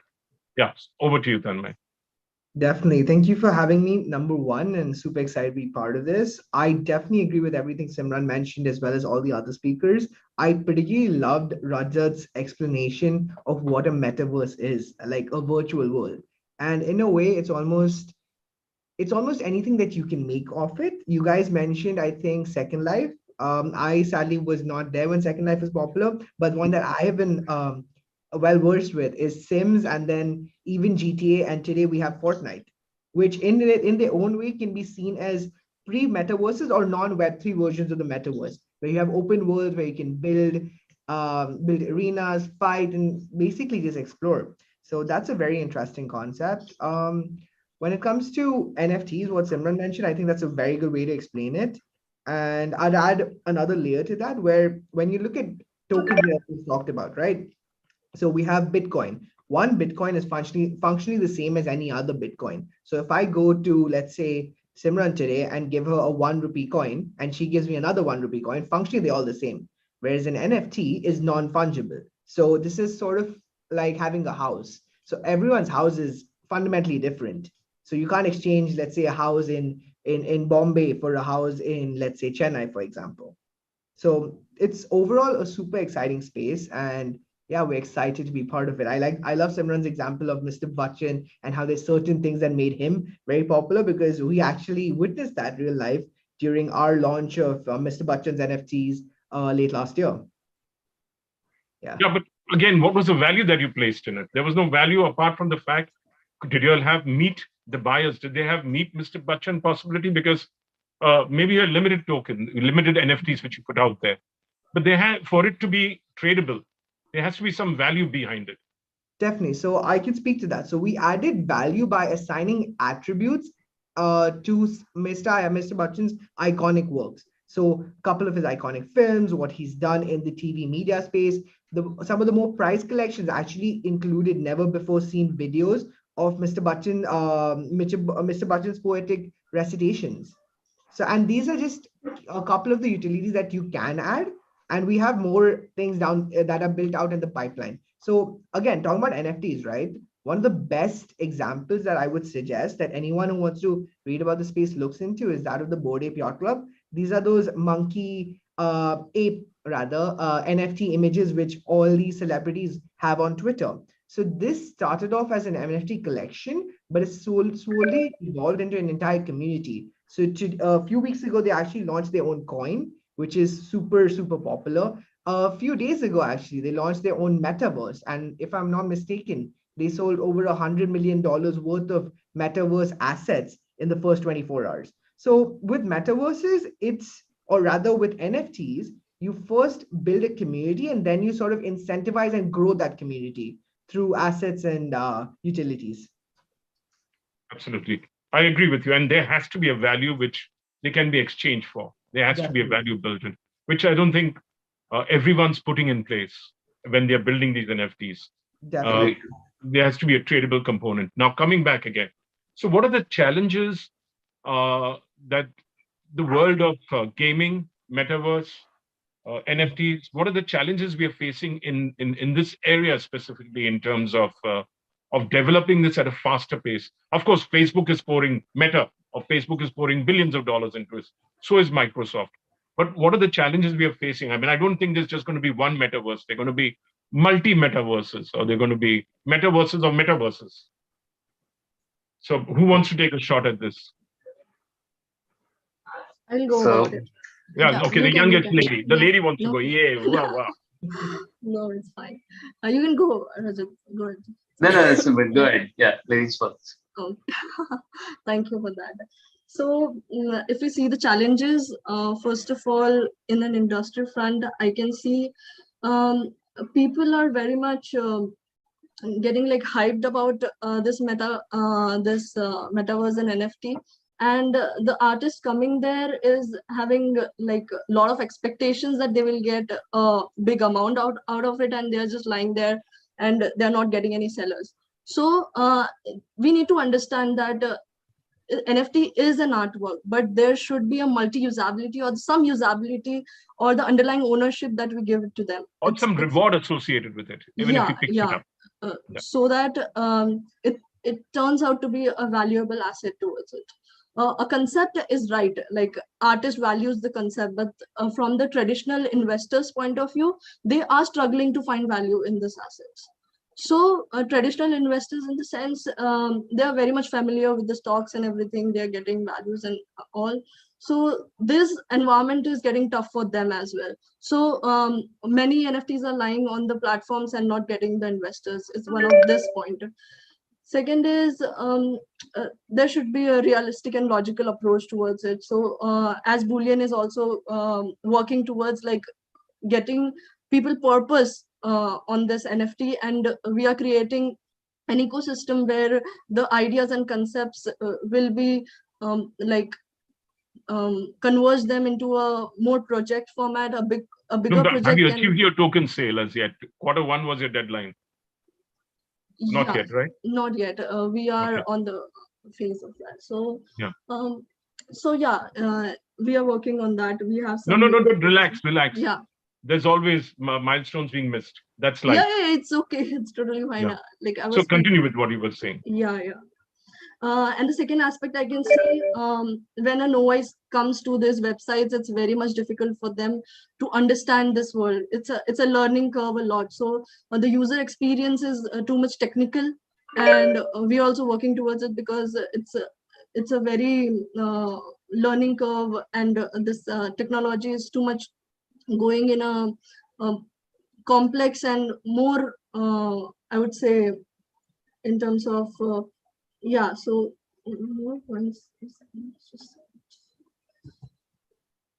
what happened? So I just missed the part. You popped a message popped up. Oh no, I was just a skip of my mind.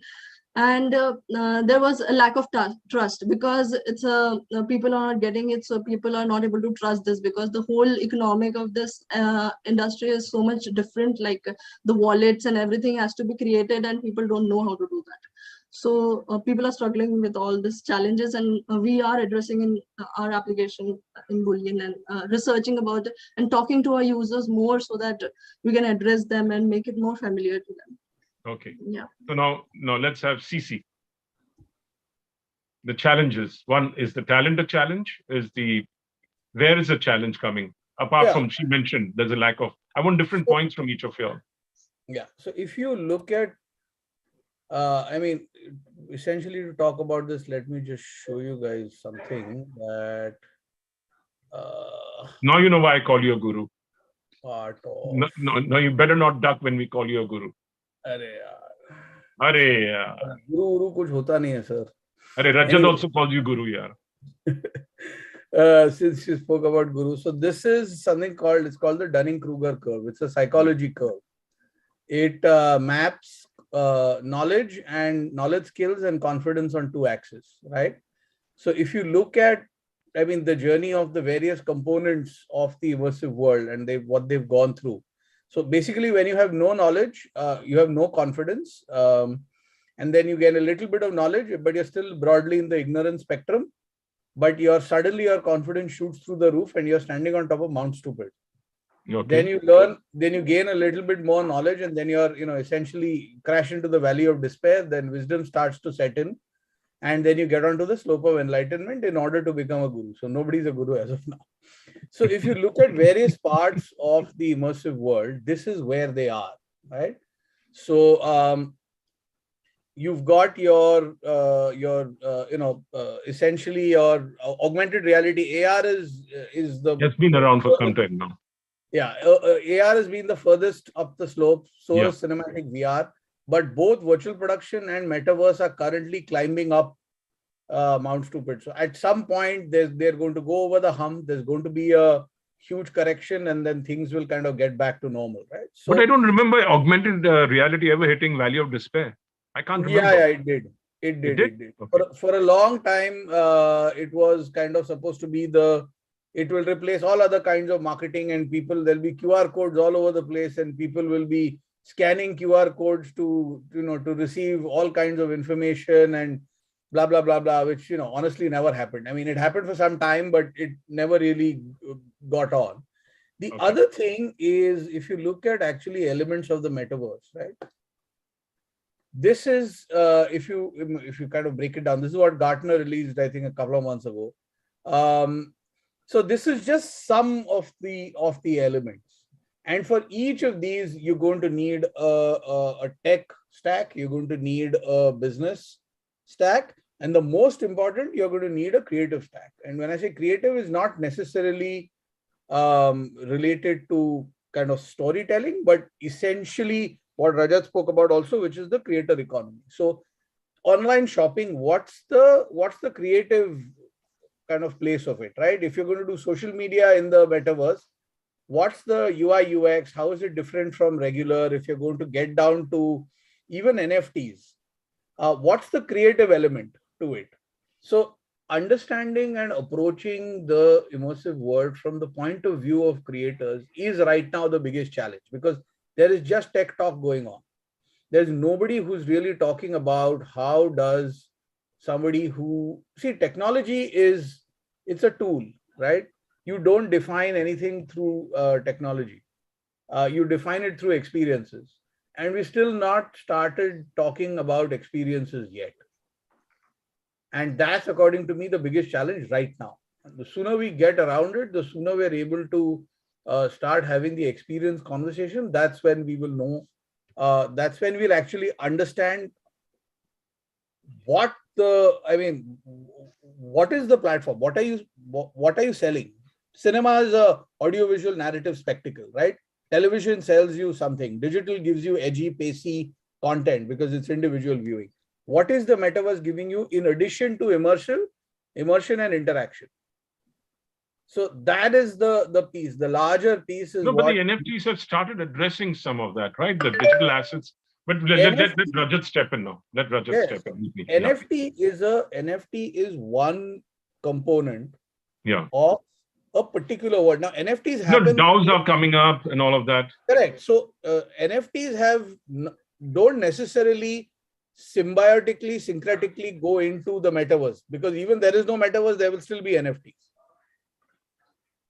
No, but right? where will they use it? Is it in a game, or is it going to be? You just put it as a collectible and you showcase it on Twitter, but the value's gone then after a while. But depends what the value being assigned is, right? Yeah. To it. So if there is no value being assigned, then NFTs are basically a bunch of zeros and ones. But if there is real world value being assigned, then that bunch of zeros and ones actually have some value. Otherwise, it's only demand supply. It's like a painting, right? So the only demand, the value of the painting comes from the demand. Tomorrow, no demand, no value. Even all these board like she said, there are many NFTs which have no demand, exactly. So there's no value. They're just floating around. This is generational. This is generational, right? No. So right now you have a bunch of NFTs that this current generation is giving you huge demand for. Bored Ape, for example, right? I don't know, 7, 8 years, 10 years down the line, there's a new generation and they don't want Bored Ape. They want, I don't know, bored alligator. Suddenly all these NFTs now have no value because nobody wants to buy them. Nobody wants to trade them unless they have already built a community, they have built a brand, and they use the NFT as a sharp end of the stick to reach the community. Right? Okay. So that's the thing. Again, that's you're saying that creator economy. That's what you're talking about. Exactly. Rajat, he said that's a challenge. What's the challenge? Is it a challenge in terms of talent, and not just creators, but in terms of developers? Is it a challenge in terms of understanding the blockchain side, in terms of building everything around it? Is there a challenge over there? Because I believe the biggest in demand person is the blockchain developer now.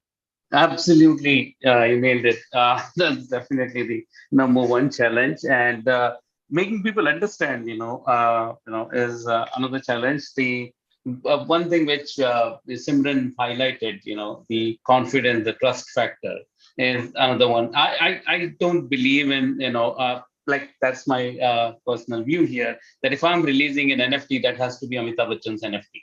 And I can give you an example of how XC Infinity is $3 billion company, or Zedrun is a $1.5 billion company. And what the ulterior motive over there, like you start with something, you build because you're constantly playing with. Like I have a horse, probably I get it as an absolute noob. But I keep winning, I keep breeding, I keep nurturing and all those things. And over the period of time, I increase the value of my horse. That's what is, the real value associated with my NFT. And that's why I love Zedrun so much, because I love horses and I love play to earn this thing, so this is the right use case for me. Everything else can fade away. Probably the next generation might not even be so attached with Amitabh Bachchan. I don't know, but if I wear an Amitabh Bachchan jacket and I can probably, suddenly, go dishum and, fight in my metaverse or something, or I get some abilities like GTA. So making people understand that, this is the real value and build community around it is a huge challenge as a developer. Other than that, of course, resource challenges are always there. And especially, you and I both know in the game industry, we keep talking about how game designers are like, absolutely not there. Forget about, there are a handful of, especially in India. So, and when you are actually building a game where you are pushing people to come every single day, and you are actually asking them to pay for their, virtual goods and NFTs and stuff like that, your design, logic just doesn't need to be of the game designer, but of an economist also,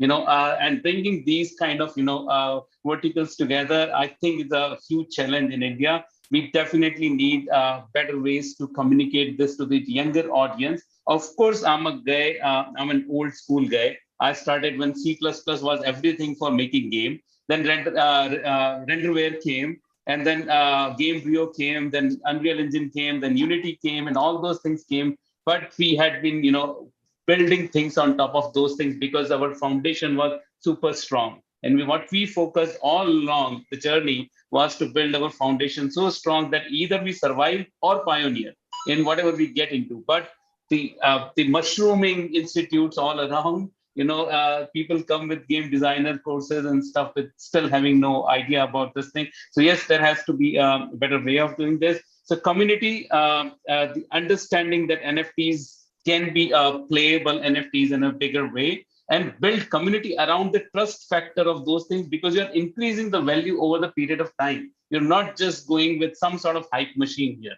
And that is something which I think is a big, huge challenge. And that's what I face. And when I interact with people, so my metaverse can exist without NFT, but NFTs actually give me some, more leverage. So my take is that NFTs, I still think, yes, they can survive probably without metaverse, but metaverse will be a very, very important factor for NFTs to, seamlessly transition, here and there. But I don't think metaverse need to have NFTs. It's other way around. So yeah. Okay, Tanmay? I agree with absolutely everything that was mentioned. I really like Rajat's point about how he likes Zedrun and Axie Infinity. So Guardian has also been getting into games, but I'll speak more to my personal experience as a gamer. So growing up, I was the biggest Pokemon fan. Like anytime I was in India, I would buy Cheetos and get those Tazoos. Like I was obsessed. I also played the games, and I remember over the course of a year and a half, I leveled up from level 1 to all the way and finish the game with a level 100 Charmander, which evolved into a Charizard, the fire-breathing dragon dinosaur-like thing. Oh, And wow. Now that's a good boast. I mean, how humble brag. But what happens? Okay, go ahead.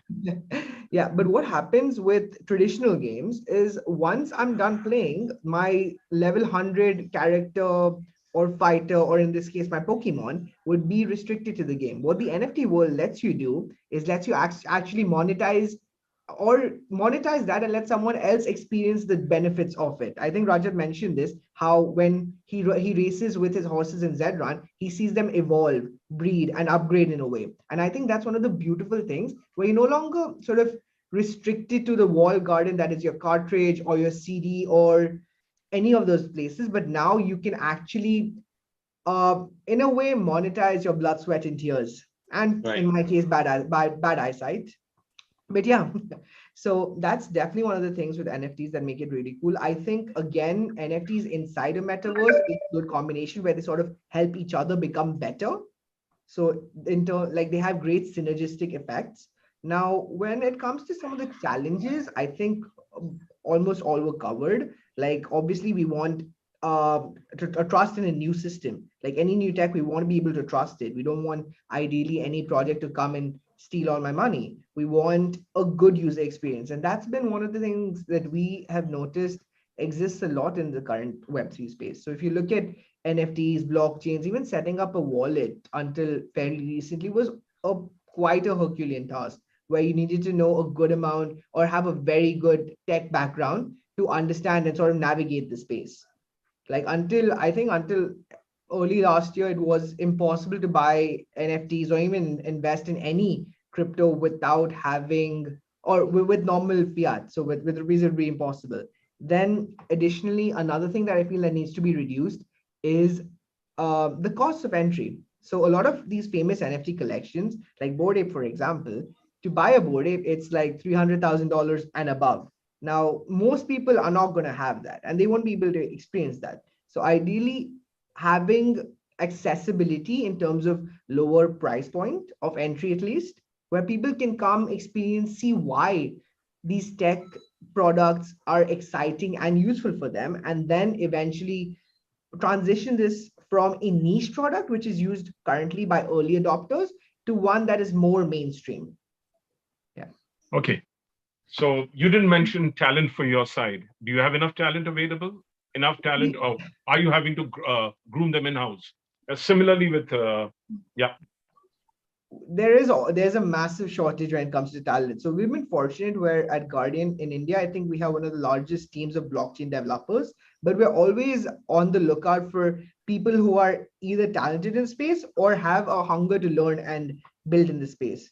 Like it is a fast growing industry, and yeah, there is an extreme lack of supply. So yeah, we would love to have more people who are working in the space and building. Okay, so there is a shortage. You need passion. You need a desire to learn. But how can the world of education help this sector? Simran, again, I'm sorry, you started speaking first. Now you'll have to speak. What the institutes and universities need to do? Yeah. What should a CC do? What would you advise them to do to help kind of fulfill your need for talent? Yeah, first of all, there is an array of domains that are needed to build this products. So by giving them the knowledge of basics of this industry helps, because the domain and the fields that are there will be there, but the basic knowledge that they can get started with, so that they can find they are interested into it or not, it's needed to be there in the institute, the awareness and the basics of all this Yeah, blockchain, I get NFTs it. and other things. Basics, basics. I get it. Yeah. What else? And secondly, I think they should be having not a standardized approach that this things needs to be in the syllabus. I think the institute should be having that liberty, and liberty for the students to like select their topics what they want to have in their curriculum and get along with, so that they can structurally, informedly go for their future directions what they want. Not they want to just complete their syllabus differently and work on their interest differently. They should be able to merge of both. Okay, Rajat, your perspective on what should the institutes do to fill this tremendous paucity of talent? There's game design, there's the metaverse, there's NFTs. Yeah, I think again, you're asking the wrong guy who always talks about getting the basics right and getting the awareness of what exactly we are How are you looking the wrong for. guy here? It's okay. No, because I don't talk about, because trends, I've seen so many trends coming and going. So I always believe in, stick with your basics, focus on your, understanding what economics is, understand what game design is, understand what art is. And especially in times like this, when art is, like it's so easy for an artist to come in a democratized world and still, go and sell their stuff. It's super easy for them to understand. If they are aware, they can. Of course, blockchain and other pieces are there, which are the infrastructural things and stuff, which of course need a lot of learning and a lot of yarn. But again, still there are metaverses which are off the chain and on the chain also. So you don't need to be there as well. Like you can always be an off the chain metaverse, if you don't want to be. So the thing is that for me, I see it as just another challenge, just another education for getting the game economics, game design, game art, game programming, right. Added with, in my case, added with other layers, which is the communication layer, which again we use the same one what Fortnite and other people actually use, Vivox and stuff like that. So, but these are tools and technologies. These are just enablers, not necessarily the key, this thing. But yeah, that's what. Yeah, if CC needs to do something, CC needs to create an awareness, establish a definition of, probably most, understandable definition of metaverse in his scheme of thing, and create awareness around it, and let people get their hands dirty on whatever tools are available. Start with Roblox and see where you go. Create a MetaMask wallet and create something on OpenSea, and just get started there. Can be an as easy entry as that, and then let them figure out, because tools and technologies will continue to enable people. Yeah. Okay, so Tanmay, and then CC will come out and after listening to them expound on what they said. Definitely. I think we should definitely have like courses or frameworks which help build a solid What kind of foundation. courses? Get into granularity now. Really, seriously, Sure, we're looking at. sure. So I mean, stuff this is that going to be a free kind of a consultancy session for CC to do his course, which he already may have designed. I don't know if he has. Continue. Okay, definitely. So obviously, like foundation. So I'm sort of thinking of modeling this similar to how any traditional sort of school works. So when I did engineering, the first year you did all the fundamental, let's say physics, chemistry, mathematics. You built your foundations. Then following on years 2, 3, 4, you would go deeper into the topics as and when needed, and finally you'd culminate with, let's say, a final project. So the way I'm envisioning something like this is, let's say the first phase would be building a solid foundation. So understanding, for example, what a MetaMask is, understanding what blockchain is, how is blockchain structured. So you don't want someone to be What about off blockchain, like Rajat said? Sorry? What about off blockchain metaverses? Yeah, those two. So understand the fundamentals of here. Now, you don't expect someone studying to be a game designer to be a blockchain developer. But what you want them to be able to do is understand the space and be comfortable with it. So that helping them feel comfortable, I think, is the most important thing. So help them build this foundation and then subsequently go deeper. Ideally, I would suggest looking into case studies of what is going well industry wise, or even in a particular niche, either company or product wise, like what is going well, what isn't, and what can be improved. Ideally, you collaborate with industry partners to work on similar projects, maybe as an end of course sort of thing, and you build with them. And I think partnering with industry partners is a very good way, because it's sort of mutually beneficial, where they are sort of going through the pains of the Web3, metaverse, NFT areas day to day.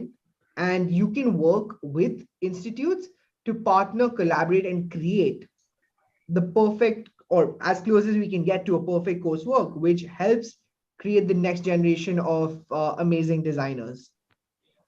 Fantastic. So you can also have interns who then end up being billionaires. Hopefully. Yeah. CC, now it's your space. They all give you the advice on what you should do. So, like Rajat said, you need to get down to first principles. And honestly, it's such a dynamic space that almost over the next 6 months or over the next 12 months, any job or any kind of work that you think that humans need to do may become systemic, right? So if you remember at the beginning, early stages of cinematic virtual reality, everybody was scrambling to fix the stitching algorithm. Yeah. Right. And it was a nightmare. And when I was looking at it, I'm like, no way this industry can survive if stitching becomes a problem. So the camera manufacturers are going to have to solve it. So we at Whistling Woods, we said, we're not going to bother about stitching because the industry will fix it.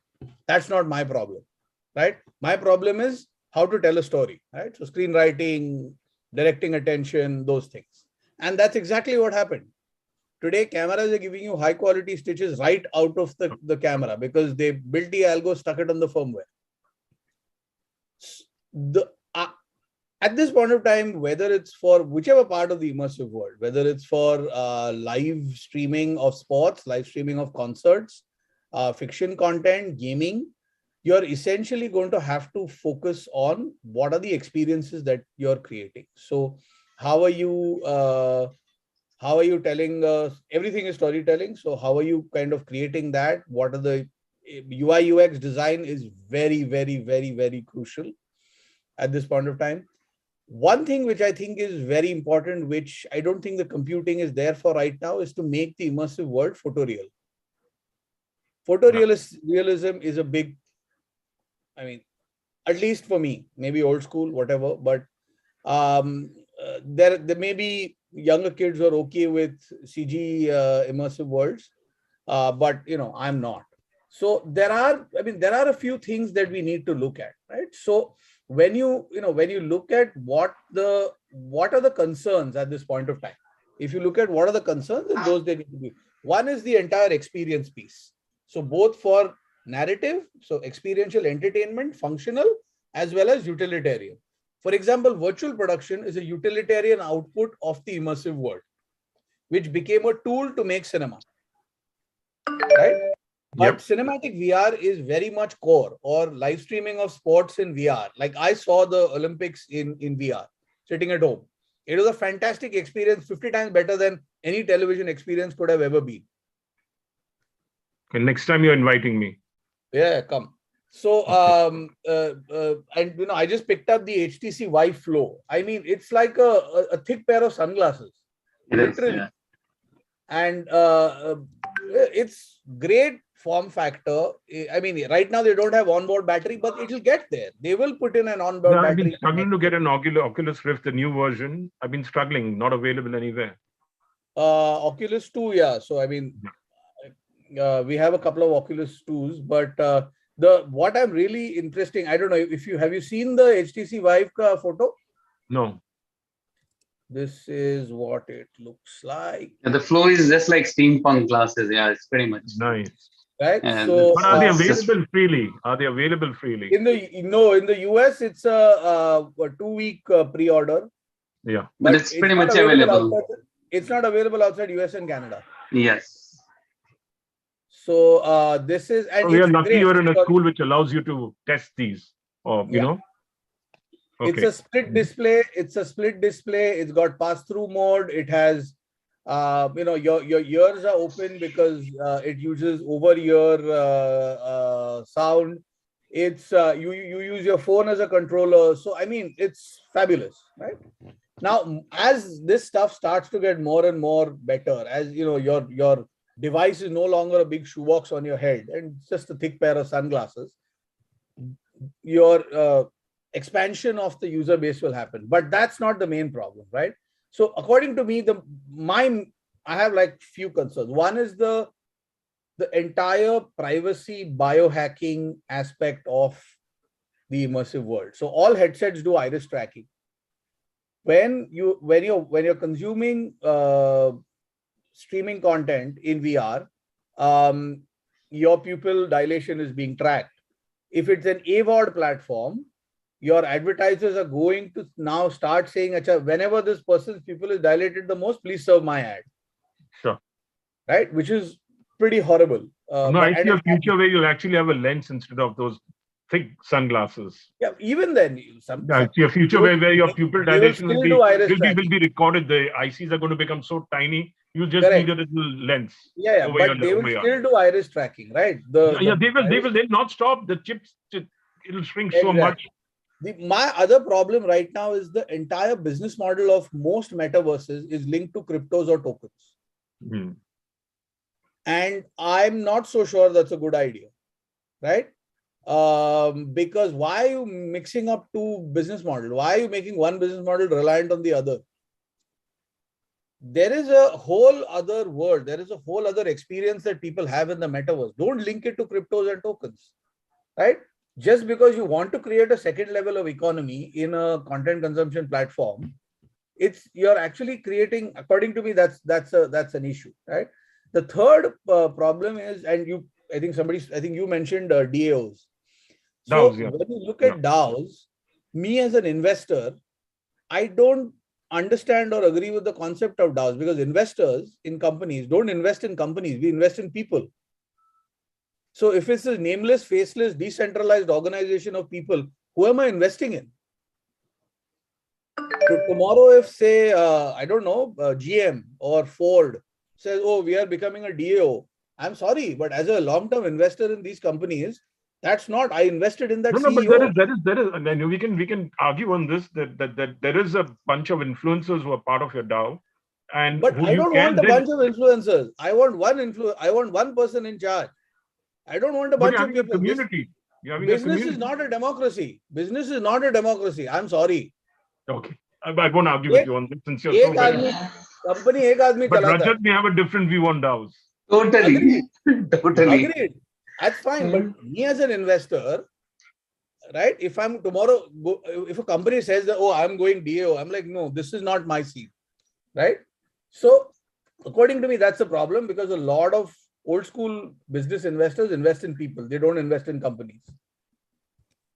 Okay. So, but I talked about the courses, damn it. You're an educationist. Yeah. So I know you're a technologist also. You're a futurist. I have a 4-year. You have a futurist. You're a futurist. One second, let me finish. You're a futurist. You're a technologist, and you're an educator. I'm talking to the educator now. Okay. So we have a 4-year program in gaming, which covers the entire spectrum, mobile, platform, PC, console, immersive, that whole bit, which has I think 1.5 semesters of industry interaction. They end up creating quite a lot of games over the 4 years. We incubate one game every year with the final batch. We've just launched India's first undergrad and postgrad program in sports and esports No, operations. but And they said they want you to be an evangelist. How are you going to address that? evangelist in what? Towards the metaverse, creating education, creating But when awareness. when you say metaverse, there is no one metaverse. No, there are many parts of it. So we have cinematic VR education. Blockchain, NFTs, they want you to do the full Monty. I don't teach coding. I don't teach software development. Okay. So we're not. No. I mean, all our. No, maybe what they meant is, if I'm doing a film course, you bloody well explain to me what the metaverse. Have a module on metaverse and on blockchain. That's always there. So, but have you started that? Have you started that? Okay, so he's addressed your problem, Simran, Tanmay, and Rajat. He's addressed your problem. No, but it's not just about the basics, right? They also have to understand. He said it's about the basics, Rajat. What do I do with it? They have to understand what to do with it. Okay. That's the bigger problem. Being aware of the basics, they can learn it from. There are enough YouTube tutorials around. It's actually telling them, okay, this is what you do with it. Go ahead, do it, make mistakes, work under supervision, learn from it, do it again, do it again, do it again. Right? Guys, you're hearing an educationist saying this. You'll have to respond to him. Come on. Y'all can't just keep quiet.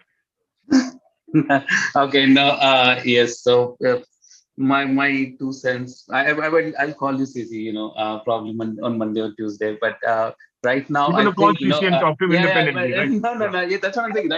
Right now, in the interest of time and everything, I think you need to establish, as I told you as I requested in this panel itself, that there has to be awareness. Right after awareness, there has to be a definition. After definition, needs to create a framework of exactly how and this thing will be delivered, the entire drive and everything. I think once we have these three, the rest of the blocks will come and fit into like Lego blocks. I will fit into this die-cast. What is here to offer. So, but it all starts with creating an awareness, not about multiple of metaverses, but metaverse. And that's what I'm saying. You need to have a definition of your which probably suits the larger narrative of metaverse, not necessarily specific to one or two of those kind of things.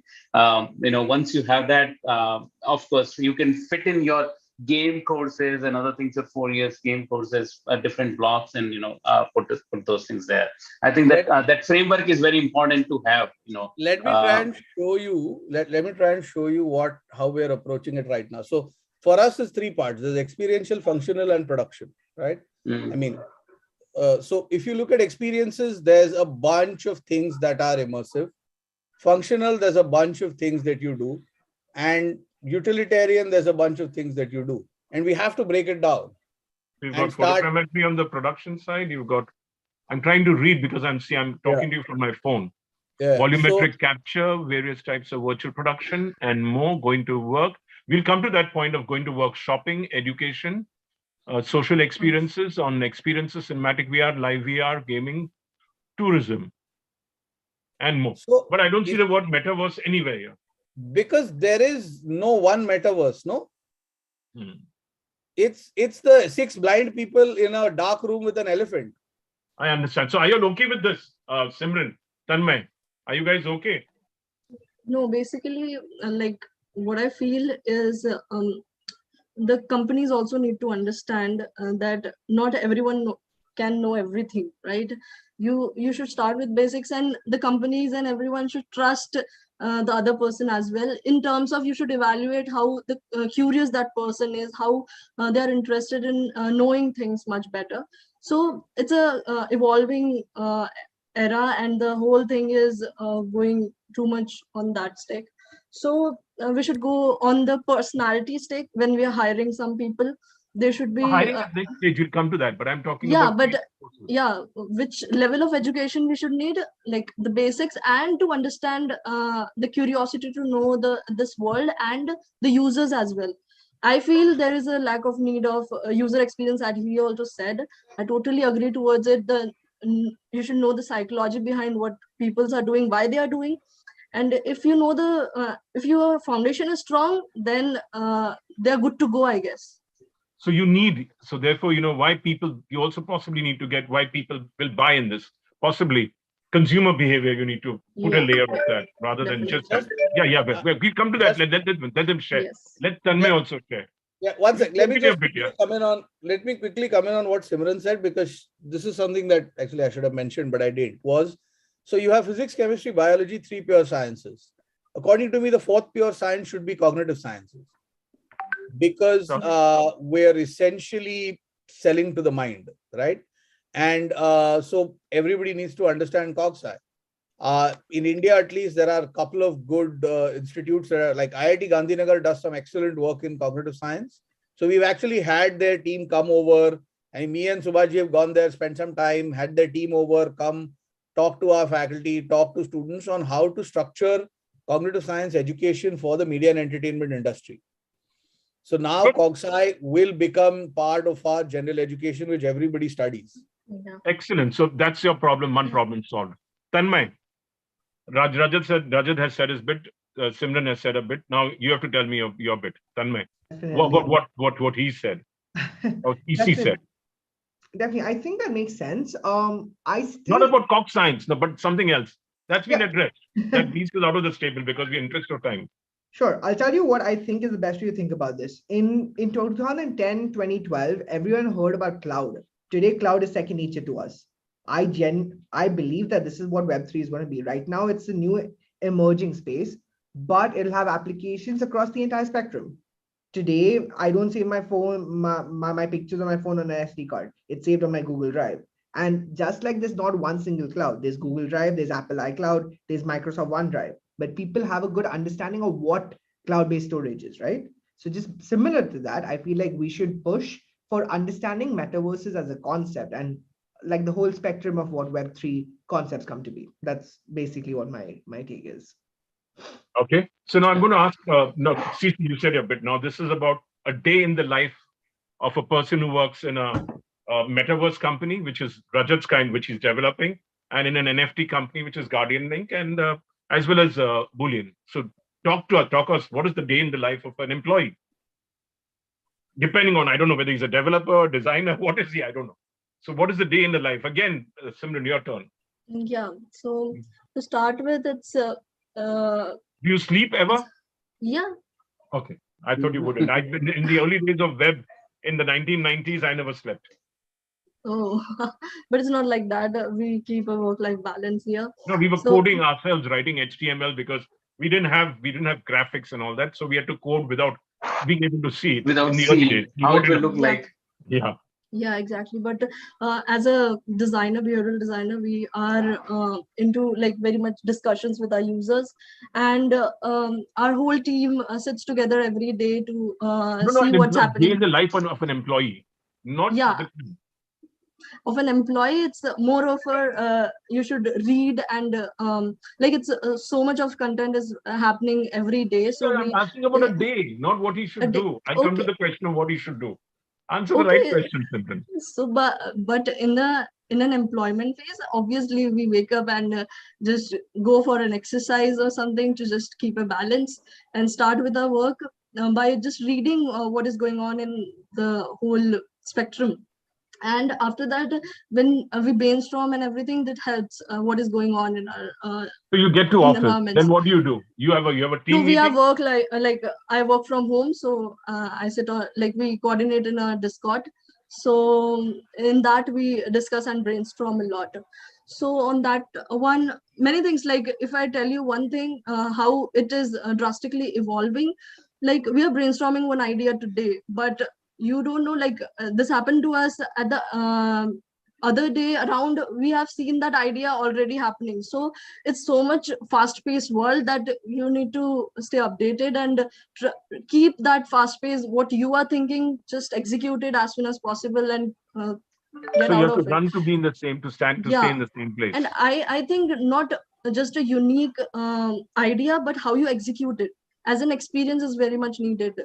What not the whole everything should be new, but the experience should be so familiar with the users so that they are like attached to you to your product more than others. So yeah. Okay. So Rajat, she didn't answer my question. Now you got to answer my question. She said went all over. So tell me, Yeah, what is so the day in the very, life very of an employee? simple, very simple. The guy comes to the desk, looks at the dashboard and the ClickUp, which is our project management tool.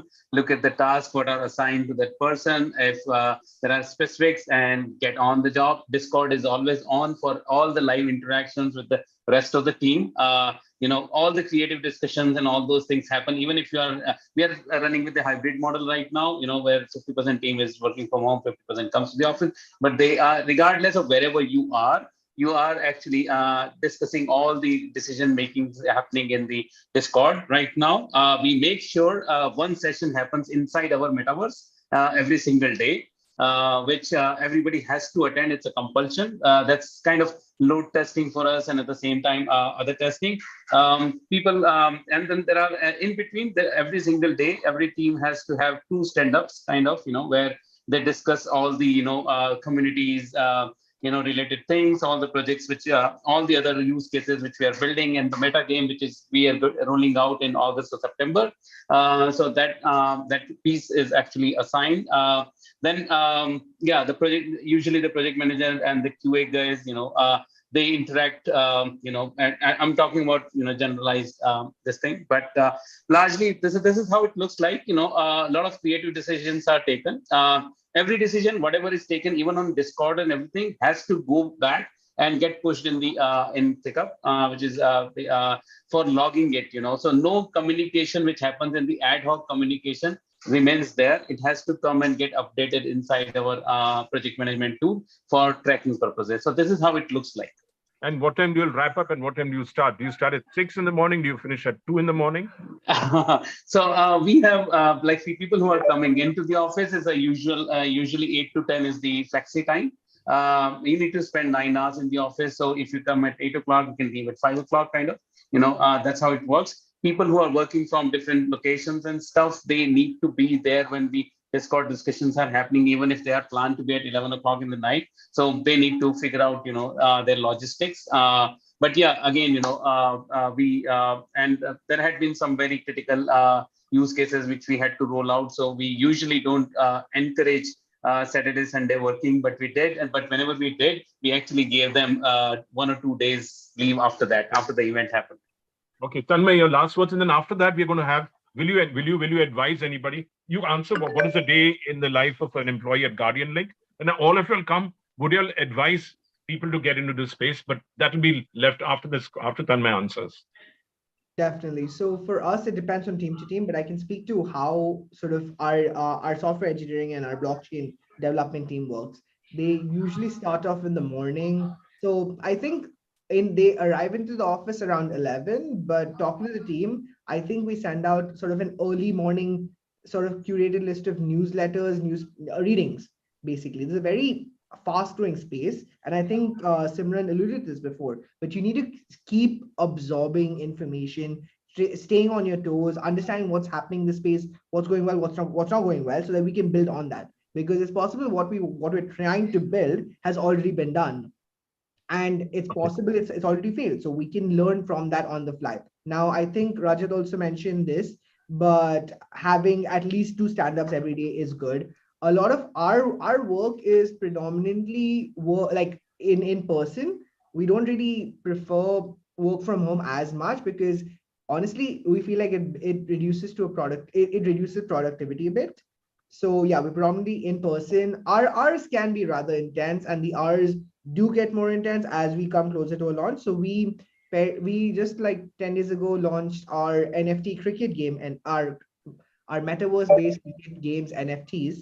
And for that, I know the tech team worked throughout the weekend, and I think a few members worked it through the night. So it gets intense. It is a rigorous space, but as with any space that is interesting, growing, the effort really pays off because I get it now. So would you advise a job aspirant to get into this new expanding world which we still don't know enough of? Most definitely. Does everyone? Now next, Rajat, because I'm getting killed by Prerna. She's saying I'm overtime. Yes, you are. Rajat? Yeah, of course you should. Not just for the money. right? No, No, not at all for the money. Not at all for the money. This is the most democratized, internet we are seeing for the first time ever. Why not? Fine. And just for CC, DAO is friends for benefits, man. You should definitely, invest in DAO. Okay. Yeah, sorry. We'll talk about this later. Simran, do you recommend that people get into this space? Yeah, we should. Job aspirants. Yeah, I think we should, but don't focus on the industry that it's money oriented. As you said, because you should focus on your skill, and eventually every industry will come into place in this environment. As I am seeing that law is also coming into smart contracts, and every other industry is interested. So focus on your skills, what you're good at, and eventually you will be in this space, I guess, if you are updated and like doing it your way. Yeah. Fantastic. CC, you seem to be a bit of a doubting Thomas. You think it's very early, very nascent. Would you be advising your students to get into the metaverse, NFT area? No, so I don't doubt it at all. In fact, 5 years ago, we set up the VR lab. So in order to get people... Yes or no? Yes or no? Of course. Fantastic. That's it. And thank you very much. I thought it was an interesting session. I know, CC, we grilled you a bit, but I think from grilling will come a lot more benefits to the community as a whole. He's the EduSpark, right? So yeah, you're the EduSpark. These are the sparks. Exactly. Thank you, Simran. Right. Thank you, CC. Thank you, Tanmay. Nia and Prerna are going to kill me after this. Bye. Goodbye. Bye, guys. So much, guys. Bye. See you. Thank you, Tanmay. Also, I forgot. Thank you, Tanmay. For sure. Thanks, guys. Thanks. Namrata, it's over to you. Yes. Thank you, speakers, for shedding light on the untapped yet steadily growing wonderful metaverse. And we cannot wait to see how the gaming and esports sectors boom in the days to come. Well, before we move on to the next session, we would like to thank our presenting partner, Upside, our associate partners, Cosmos Creative Academy and Wacom India, and our industry partners, Asifa India and Huon. Now we have one of the most crucial topics for which I am sure a lot of our viewers will want to ask questions to our panelists. So please, guys, do not forget to drop in your question in the chat box. And let's move on to our next panel discussion, which speaks about understanding the hiring process at the AVGC studios. Well, in this session, we do have HRs from eminent brands and studios who will shed light on how challenging is hiring the right candidate for the right position and what skill sets they are looking for before hiring somebody. So I would like to call our speakers, Mr. Aditya Pillai. He's an HR professional. Hi. Hello, sir. Next up, we have Miss Geeta Katwani. She's an HR manager at Families Media and Entertainment. Hi, Geeta. Next, we have Savio Mascarenas. He's a group art director at ACK. Next up, we have Asta, an operations manager at Gametronics. Wow. Mr. Avin Sharma, he's the vice president, U Games at Games 24/7. I'll have to ask them to introduce themselves. There are too many of them. Please forgive me. My age makes me forget names. And the last but not the least, we do have Mr. Ashok Rajaval. He's the talent acquisition manager at Technicolor Creative Studios. And to moderate this brilliant session, we do have Mr. Anil Vanwari. He's the founder, chairman, and editor-in-chief of AnimationExpress.com. Over to you, sir. Okay, I'm going to, we'll have to, okay, now I can see people. I can see Geeta, I can see Aditya, I can see Avin. Because you went so fast, I couldn't hear the names properly. Savio, Ashok, Asta. No, Asta is not from, Asta is not there. Oh, Asta is there? Okay, great. So let's just dive right into the topic. I have this habit of, getting too passionately involved in my conversations and forgetting how time is flowing. I hope you all, I can hear that. I hope you all didn't get fed up of the previous session. When am I going to end it? Anyway, let's begin. Yeah, let's begin quickly now. What are the qualities that let's say animation studio, what do they look for in a person? Who's going to begin? Let's have the lady begin now, Geeta. What do you look for? Yeah. So When they're hiring new talent, when they're hiring when new I'm talent. hiring a new talent, the first thing I look at is the work portfolio, the hard work the student is already put in before applying for a studio. Okay. And the knowledge base of the software. See, we did not go for the proper education like you have done your BCom, MCom, or whatever. The graduation, post graduation is not required. But the number of freshers which are churning out, we only categorize them on the basis of the work portfolio, the software knowledge, the need to learn, the hunger to learn and perform. These are the primary categories. I think that's all. Rest falls into the place. Your communication skills, presentability, and all other things. And the need to succeed, to learn more. Like if I'm a modeler today, am I interested in becoming a texturing later on, a texturing artist? So these are the basic things I look at. Okay. Arvind, what do you look for? And then Aditya after that? Sure. So I will see, I'm from a gaming background, so I will, answer my questions from that context. And I will actually use some practical examples of how we hire here at Games 24/7 to give something specific, right? So of course, as Geeta also mentioned, skill proficiency is going to be the foremost quality that we look at. And how suitable and skilled are they for the job? Basically, it's the JD fit, right? So that obviously is the most important piece. But we don't stop there. At least at Games 24/7, something which I also believe in is that that if you have to have successful games or successful products, you need to have team that work well together. In the end, you bet on people, right? That's what it is all about. So for us, we go a bit beyond, and we really look for certain more qualities within the people, within the candidates, so that we can be sure that they could be a right fit for the team. So some of those would be, I've just listed the top four over here. One would be high ownership levels. We really want them to showcase that that they are self-starters, that they could do something on their own, and they care about the final outcome and not just about this is my job and I did it. That's it. So that's definitely one.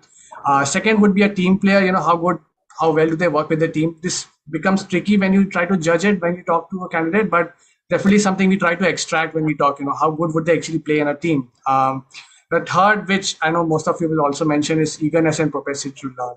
It's very, very important, at least for us in two scenarios. One, that like in games we experiment a lot with a new game or it's a new feature. And when you do that, things will not work out, right? You might actually fail. The question is, the real failure is when you don't learn from it. And for us, if we really have to grow, everyone should be eager to learn. So it's very important. The second area is, of course, we would invest in growing the people, upskilling them, and that really can't happen if they're not willing to learn. So as Geeta also mentioned, that makes sense. Lastly is conviction and confidence.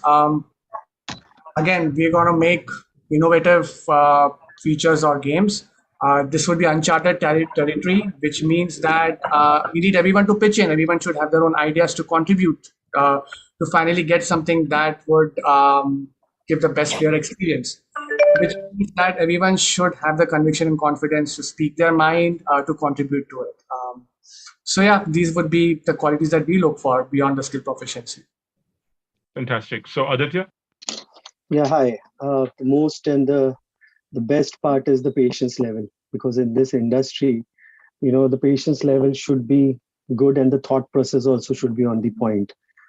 And the same thing what everybody has told, the hunger to learn. Yeah, so don't repeat. Give it a So the thing is, it's the same, because in HR the points are always the same, but the patience level, what I think, and a good team player is the major part of it. Yeah. So Ashok, you're working for a global studio which is delivering global work. Do you look for different kind of qualities? And then I'll go to Asta after that.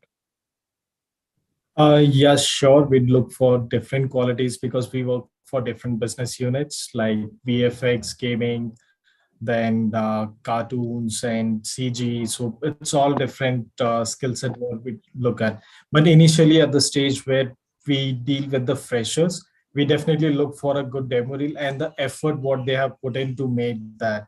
It's not the perfect what candidate we are expecting. It's just we look out for the potential candidates who are like really they want to learn and grow in their career. So we look for more potential candidates and we look for the effort what they have put in their show reel and the work they show to us at the time of interview. Okay, Asta, do you look for communication skills? Because some of the best gamers don't really know how to communicate. No, not at all.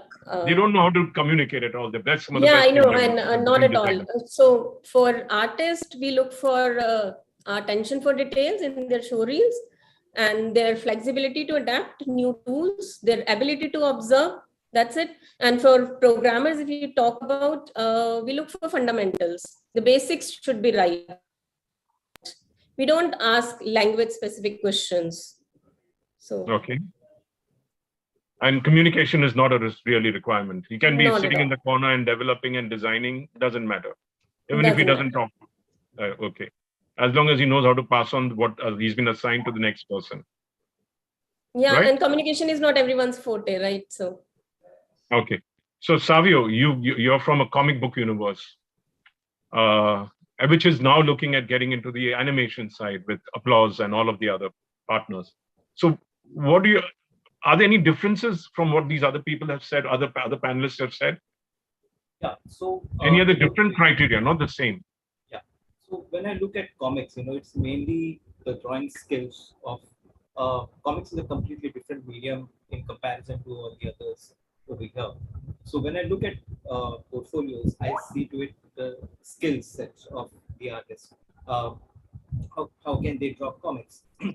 And when I look at, of course, we never look at which school they have graduated from. For me, what matters the most is a portfolio. And we look at the portfolio right from the beginning. We always tell that, don't show me something which is recent. We want to see your progress. You want to see how you have progressed yourself, how you have upskilled yourself in this art form. Because it's a very niche thing, because if you want to be a good comic book artist, you have to be upgrading yourself constantly. If you look at the trends that's going on in the comics world today. So these are the skill sets that we look for. We don't care if they don't have a graduation from any university or of that sort. I guess the portfolio is the most important part for us. And of course, rest is up to them, how they come up with this field. Okay.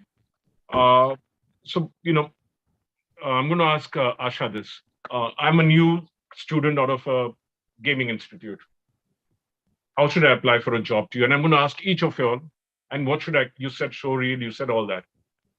What kind of approach should I have towards you when I'm approaching you? First, getting my application to reach you.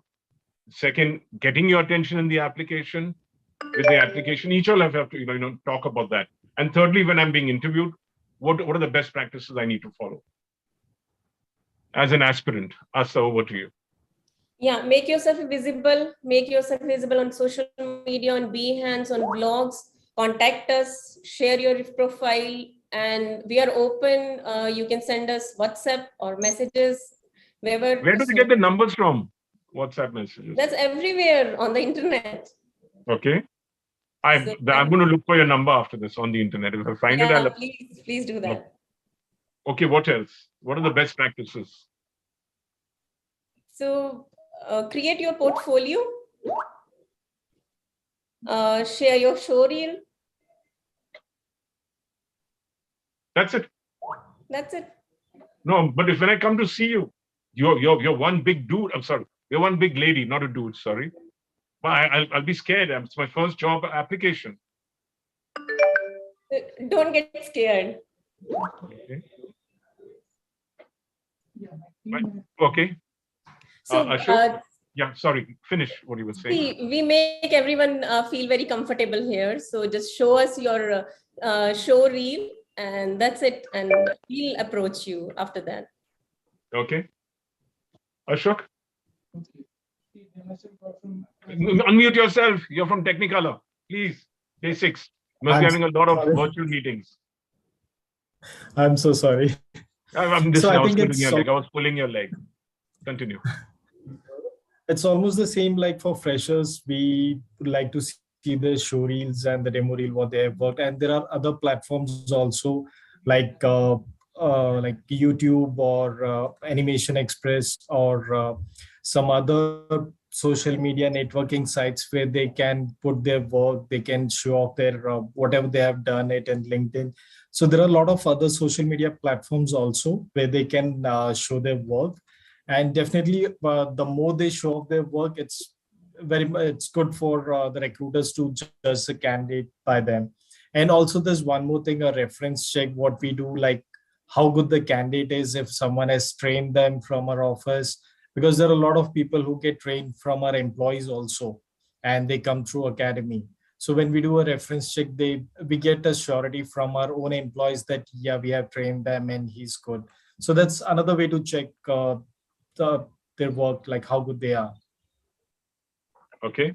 So, ACK has been the kind of the treasure trove for the whole of India, Savio. I mean, when I was growing up, I have a comic book which is priced at 1 rupee 50 paise, by the way, which is one of the early editions. Early editions. Now, how much is it priced? 100 per comic or 75? Depends on, some are 75, 100, 150. Yeah, so I have a 1 rupee 50 paise comic, by the way. That's a Not one, I have several of them. Then I have some at 2 rupees 75 paise also, because I'm a hoarder and I'm a collector of ACK comics. That's priceless. So where I'm coming from is, if I'm a fresher, I could be a letterer, I could be an artist, I could be a colorist. How should I approach y'all? What are the outlets that I should access to approach y'all? My advice to a person who wants to work in comics is first get to know the company that you are approaching. Do your research about. Can you speak louder, because you're not very clear? Come closer towards there. Yeah. Clear? Yeah. So my advice would be, the first thing is research about the company that you are applying for. If you want to apply to Chitragatha or Tinkle, get your research done about the company, what all is needed. If you want to be a lettering artist, or if you want to be a colorist, or if you want to be an illustrator. Then the portfolio, of course, which is very, very important. Put everything that's latest, everything that we have done in the past, and so that that will be a very fair assessment for us. When we look at the portfolio, we'll see the progress of the artist. About the colorist, be very, very specific. Like, we wouldn't want to see anything which is not relevant to the job. If you want to showcase your comics, please do that. And we would love to see the pencils. So in comics, you would want to see the pencils and the inks. There's a huge difference when we look at these artworks. And the pencils are the raw, the skills of the artists come out more, I would say, much better in pencils and the inks. So that gives us a very good idea about how, and give a variety in your artwork. That's another thing. Put as much as you can. Put in character sketches, put in backgrounds, put in whatever you feel is going to be appealing to the brand that you are applying for. Like if it's Chitragatha, then what do you think is going to be interesting for us? Just give us that. So I would say just be very, very specific and clear about what you have to do. Yeah, but if I were to walk into ACK 20 years ago or 30 years ago, or let's say I've been working for 40 years now. If I were to walk into 45 years ago, when I was younger, I would be damn nervous, walking into ACK, Anand Pai was there and all of that.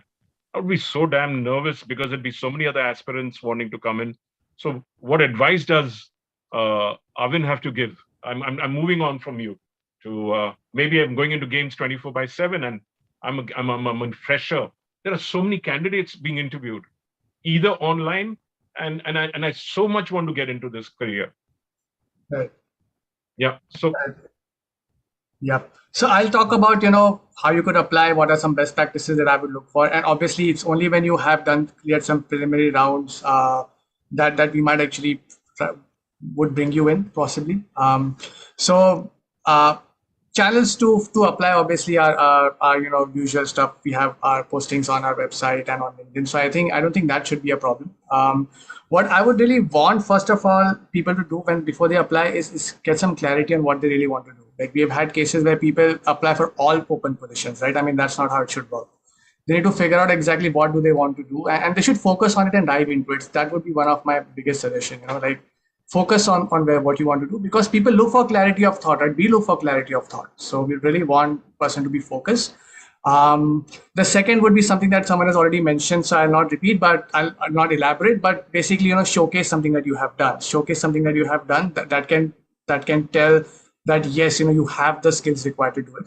A third thing that I would say, which I actually don't see a lot at all when people apply, but I think if people do it, it can really make a difference, is research on the company, especially since we are a gaming company, you can see our products out there. I would really love if someone, when they apply, they include, some critique of what they see on our games, talk about, if I were to do it, I would have done it this way. And then it would give us a very good hands-on example of, okay, if this person was in a team, this is the kind of value they could have added. It also shows initiative, right? So I think these are some things that I would really recommend as a best practice, and personalize your application. Like, don't be like a one thing fits all, as Sabi also mentioned, right? Like, see what could fit, and then make sure that you tailor made it towards that. Include a cover letter that explains. This, I think, would really help your application get noticed. And then when you come in, obviously you have to build up on all of these things. Yeah, but what if I send you a gamed application? Mm-hmm. What would you do? Would you accept that? You mean you just send game as an application, right? Yeah, if I send you an application in the form of a game. Absolutely. Yep. You hire me instantaneously?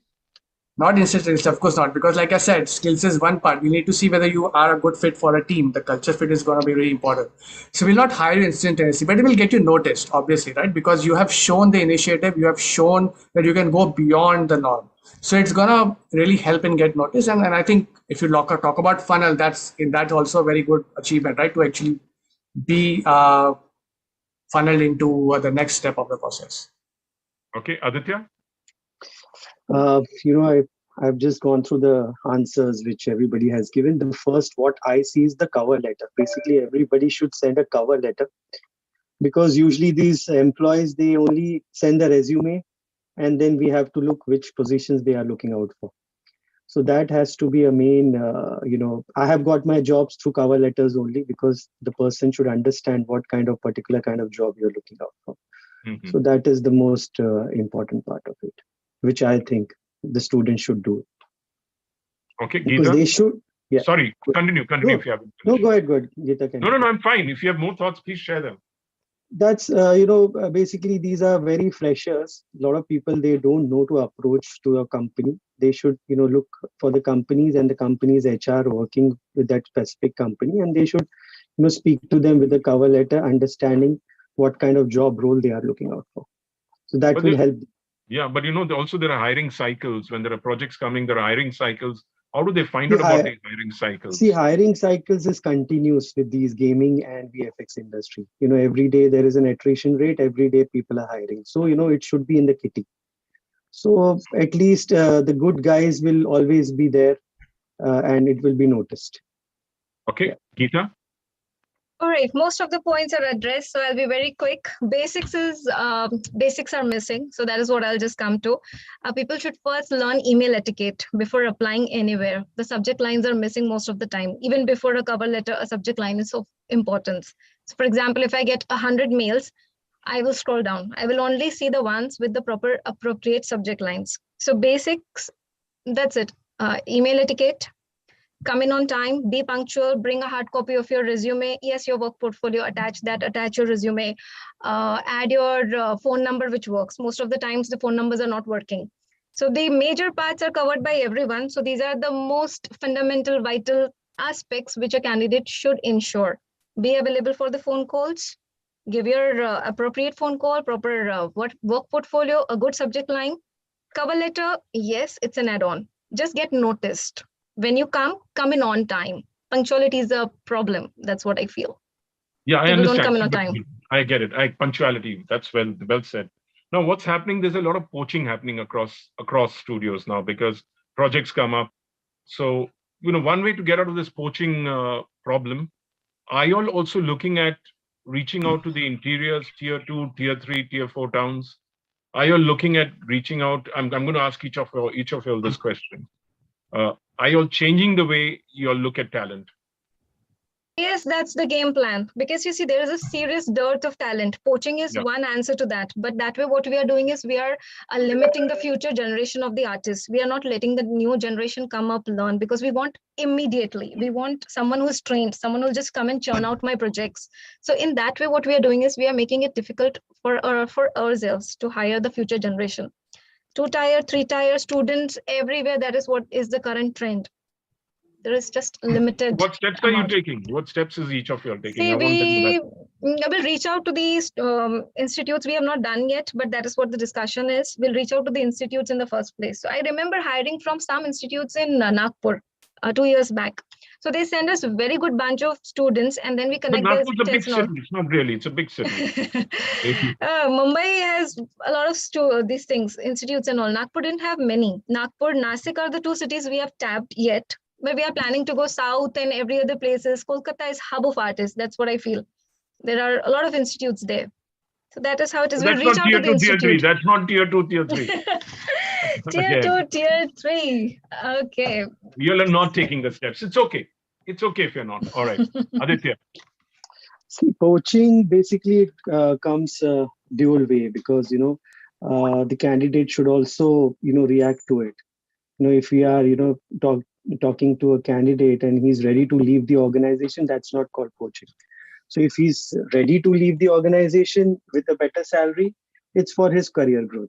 So I don't feel like it's called, I don't, kind of poaching. What word, I don't feel it's fit in that. No, I was talking about reaching out to tier 2, tier 3, the previous organization you were with and the new one which you'll probably be joining. I don't know which one. Yeah. So is there a move towards hiring from these smaller towns and smaller interior towns? See, yes, hiring from smaller towns and getting people, but we need to have like a 3 months training sessions for them because to adapt. No, but did you do it and will you do it where you go? We did you will do it be in your starting previous it very company? soon. Sorry? Yes, we have done a training program for 3 months for all these tier 2 and tier 3 students. Okay. So it's a training session for 3 months, and after 3 months, once they complete the training, then we can take them on. Okay. Savio, have you really gone into the heartlands and deep into the heartlands, smaller towns, tier 2, tier 3, rather than just cities and metros and tier 1?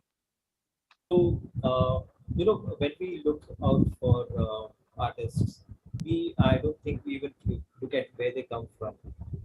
Like I said, it's always the portfolio which is the most important part of who.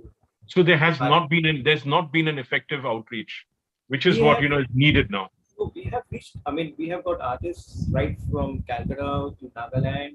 In fact, we've got. Calcutta is a metro. Calcutta is a metro. Yeah, Calcutta. But I'm talking of Assam, Nagaland. In fact, we got an artist who walked in from. He was visiting in Bombay, and he was from Sri Lanka. He just walked in and he said, "I've got something to show." He was a comic book artist.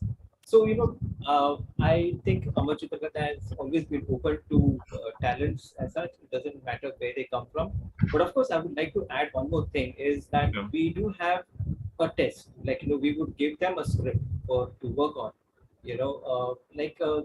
We also get in a lot of portfolios which we are not really sure about. A lot of whether it's been done by them or whether it's been done by somebody else. So we do have this one thing, like we would give them a script, like try it out. We would want to see how you do this, and every script is going to be different, right? So how do they interpret a script? That's a very important part for a comic book artist. So understanding script, interpreting that in a comic format is something again. Which even if we see a little bit of skill, we are open to training. We do train, like for example, there is nothing in India or in which teaches you how to draw for comics as such. It's nothing specific. It's still a medium which has been explored by students or by anyone on their own. So when we get candidates, we see to it that we also train them. We have got a lot of artists who work with us today who were very raw to begin with, because this medium is like that. It's a very there's no school which is going to teach you how to be a comic book artist. They would teach you the skills of drawing, but it's not specific to a comic book. I get it. Yeah. So, but right now there's no grand initiative to penetrate tier 2, tier 3 towns in CK. Is that the case even with Technicolor and with Asta and with Games 24/7? Each of you all quickly, yes or no? So in Technicolor, definitely we look for all the small studios.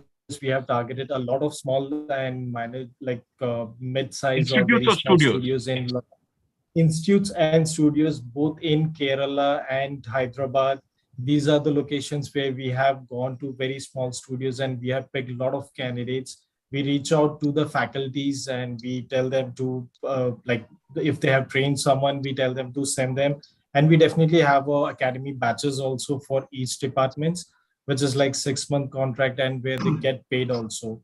So they definitely get the chance to learn for 6 months and they turn out to be a good artist. So definitely, in spite of any location, we definitely try for No, all but there is minor studios. there's no drive which you're having going into smaller towns, meeting Hyderabad's metro. It's a big city. I mean, I'm talking about So there's next so month much we are talent going, out there in the interiors. So there's no direct yes, so next drive. month we are planning, we are going to Kerala, where we are targeting all small cities. So it will be like small South Kerala one day and North Kerala one day. In that way, we have planned our roadshow so that we can cover all the small boutique studios. Yeah, but that's poaching. Why do you want to poach? I'm talking about fresh talent also. No, it's not poaching. It's like interested candidates can come and join Technicolor. Very well said. Very well said. It's a nice way. But I'm saying going to, and freshers especially. No offense meant to anyone. Please don't take it wrongly with what I said. Asta? Yeah, actually, we have done many awareness drives across India during pandemic. Actually, we have done in Jodhpur, Madurai, even in Kashi also, and we've got a few employees also. We have hired actually few employees from them. So tell us what were your best practices you used to hire them? I mean, these people can learn also from there. What did you all do? How did you all go and acquire them from? So we've done a lot of workshop and sessions with them, and then they shared their show reels, and we invited them to our office. Some we have hired as they're still working with us remotely. So after the show reels, we've given them test, and all this hiring process, like the usual hiring process, went on. So. Okay, Arvind? No, Anil, we have not taken any specific steps to reach out to tier 2 and tier 3. It's just as have you also mentioned, we just, we really have not till now not paid any attention to where people are coming from. It's about merit right now for us. Okay, but despite the fact that there is a shortage of talent in the industry today, I think we need to, as an industry, we need to start reaching out more and more to the interiors. I don't mean to be preaching to the HR professionals, but I think it'll be good if we. Language is not an issue, especially if you're an artist or if you're a software developer. It doesn't matter whether you can speak English or you can't. It doesn't matter really, as long as you're good at what you do. So in terms of, what are the models that we can, as HR professionals, what models can we put in place to source out new talent, not just, taking talent from other studios? What are the models we can take from the West? Arvind, over to you. Or from anywhere else in the world? Right. I'm not exactly in the HR professional, so maybe I would defer this for others to answer on this one. And if something comes to my mind, I'll definitely add on to it. Asta? Or if Asta's gone for a break, Ashok? So we do plan for different, we go to colleges or where we can go and show off our work. We can show like what kind of work we do in different business units, like what is CG, what is VFX, and what we do in games. So we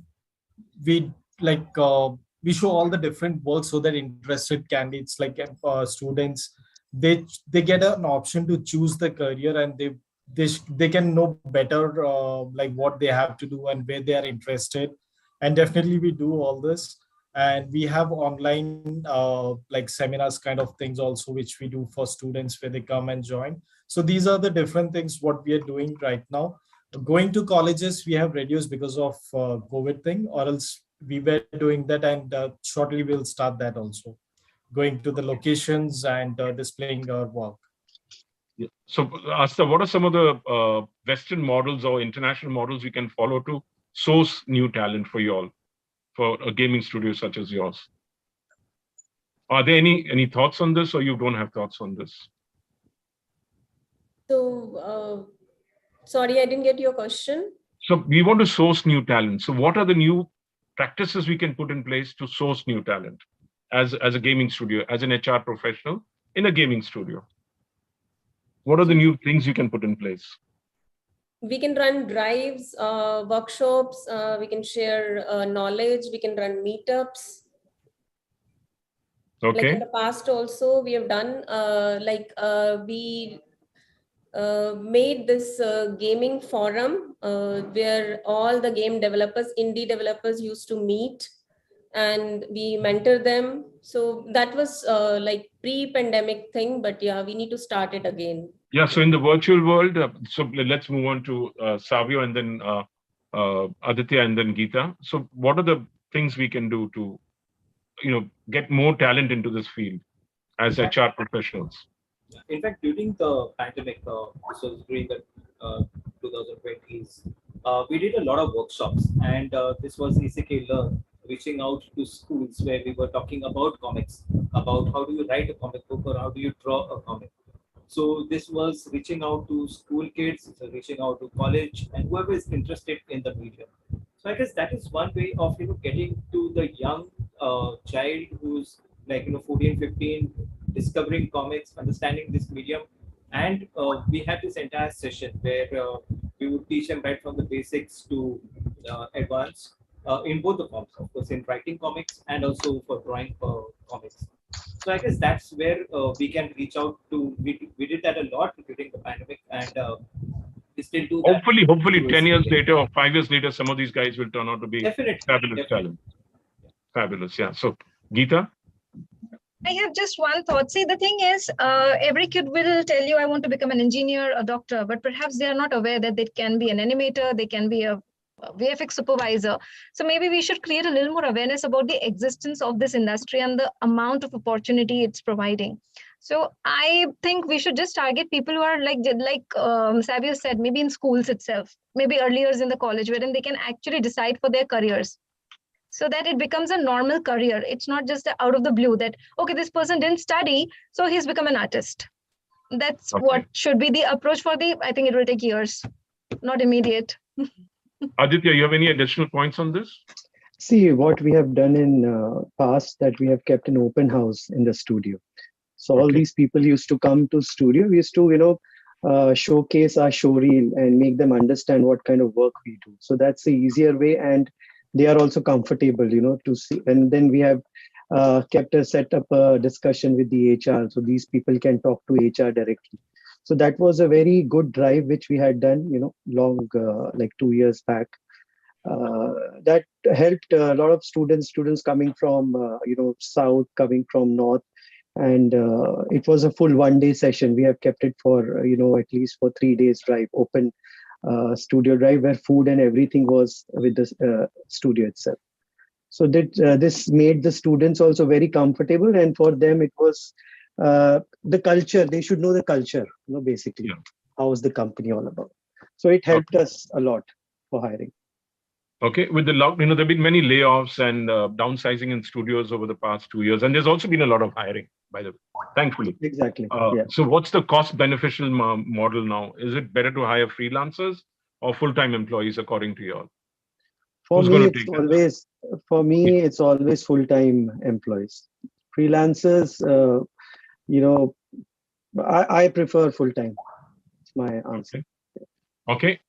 Geeta, Savio, Ashok, Arvind, if you want to step in here, or Aditya, or all of you all, please, one by one. I would go for a mix of both. See, by having full-time employees, I cannot increase my costs permanently. So that is not beneficial to me. Okay. So I need freelancers as well as a base of, let's say I want at least 30 artists inside. And whenever there's a lot of work, yes, I get 10 freelancers immediately. I pay the cost for 2 months. That's it. I don't have to pay the salaries for 12 months if I don't have that work. So we have adopted a very good mix of both. We have our team and we have very good connects with the freelancing studios, not just the individual freelancers. That works best for us. Okay, Savio? Exactly what Geeta was saying. In fact, we do have a healthy mix of freelancers and artists in-house. Because it depends on the projects that we're working on, and if it's a long-term project and we have the budgets for it, then we wouldn't hire freelancers for it. And if it's something that it's there's a time crunch, then we would depend on the artists in-house. So it depends from project to project, but we do have a healthy mix of freelancers and in-house artists. Ashok? Yeah, I go the same. Like it will be a mix of freelancer and people coming to studio, because in technicolor, like mostly the projects are big projects, long one, where we definitely look out for people who can come to studio and work, and definitely we go for that option. And the other thing is like the trainings what we provide for academy students and academic candidates. Apart from that, for like experienced people who join, they also get trained for 3 to 6 months. So for all these training purpose, we definitely would like all the employees to come initially for some days at least to complete that training period in office, and maybe later they can go for a work from home option. Yeah, I'm And going to apart come from quickly. this, like we Sorry, continue.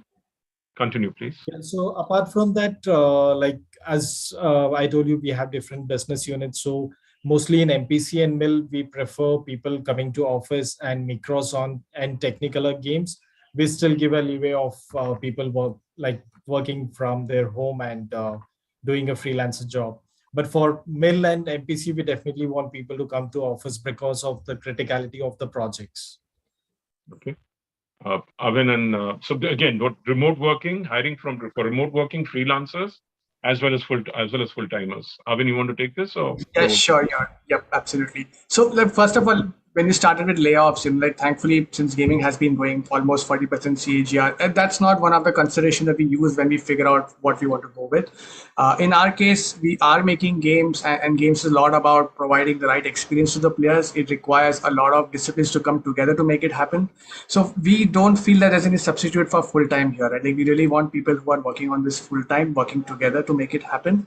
And so for us, it's very clear, full time. And we actually get in people, we train them, right? And that also makes sense if someone is full time. If at all we even go for someone who's sort of a freelancer, even in that case, it's still going to be a full time requirement, right? Maybe it's for a limited duration, but it's still going to be. It's a contractual thing that it's a contract, exactly, but still full time. Yep. Okay, Aditya. Usually we have freelancers also, but usually the work also get outsourced to different small units. So yeah, it's a combination of both. At least the client should get their work on time. That's the most. There's a core group which is full time, and there's other people who are around them who are freelancers. But if there's somebody who's very good, you want to get him on a freelance basis, you get him on a freelance basis. Usually freelancers, they don't. They always like to be a freelance. Sometimes some of them like to join the organization because they do multiple jobs. So Asta? Yeah, actually, we go with full-time employees because freelancers are very shaky ground. So instead, we work with smaller studios. So because the stakes are high in that case. So yeah, Okay. full-time employees and smaller studio, not freelancers. So now there are 3-4 questions I have, which I'm going to bunch into one so that Namrata doesn't kill me and Neha and Prerna don't kill me. In terms of data security for remote working, what precautions? Secondly, what kind of training programs you all provide, which you've mentioned all of you all, so you all can just skim over that. And any legal aspects that a job aspirant should take care of when he's applying for a job. Yeah, and Asta begin that, and then we'll call it a wrap after that. 3 questions. Should I repeat them, Asta? Or you got them? Yeah, so about the security thing, yeah, we absolutely follow this information security audits. And for the other question, we asked them to sign NDAs and all. And about the legal aspect, yeah, yes, employees should be aware of all these nitty-gritties and the difference between the offer letter and the appointment letter, and what is their notice period, what does it mean, and they need to follow it. That's it. And any other question I missed? Yeah, I think you covered all of them. Covered all of them. So Aditya? It's the same thing with all the HR, the NDAs, which is very important. And also the notice period, which in that notice period, they have to show their talent where they can get the confirmation letter. Yeah. What about data security? Again, the NDAs again. See, data security is also a big part of it. And for that, anyways, none of these candidates can take the mobile phones or camera phones inside the work area. So that should be taken care of. Okay. Avin, you want to take this? Right. I mean, pretty much similar answers in terms of Anything legality. Anything Nothing different that I can add over there. Unless, did you have a question about training? Then maybe I could add something there. Yes, But on the training side inside, yeah, in games 24/7 after I joined. right, yeah. So like I mentioned, we do heavily invest there. Like one, we have a campus to corporate program wherein we actually have a whole exercise of how we groom people to be ready to work in a corporate. So it has, a structured training program there covering both functional and non-functional aspects, grooming them. There will also be, lots of, I would say, internal master classes to upskill people, which is an important piece. Like, for example, if it's developers, then we upskill them on new technologies. If there were art, then we actually had master classes where we trained them on Unity engine so that they could start integrating their own assets in the game. And then it goes upon all levels, right? So for managers, we have programs where we tell them how to be a good manager, especially for first-time managers where they're not used to, how to get into it.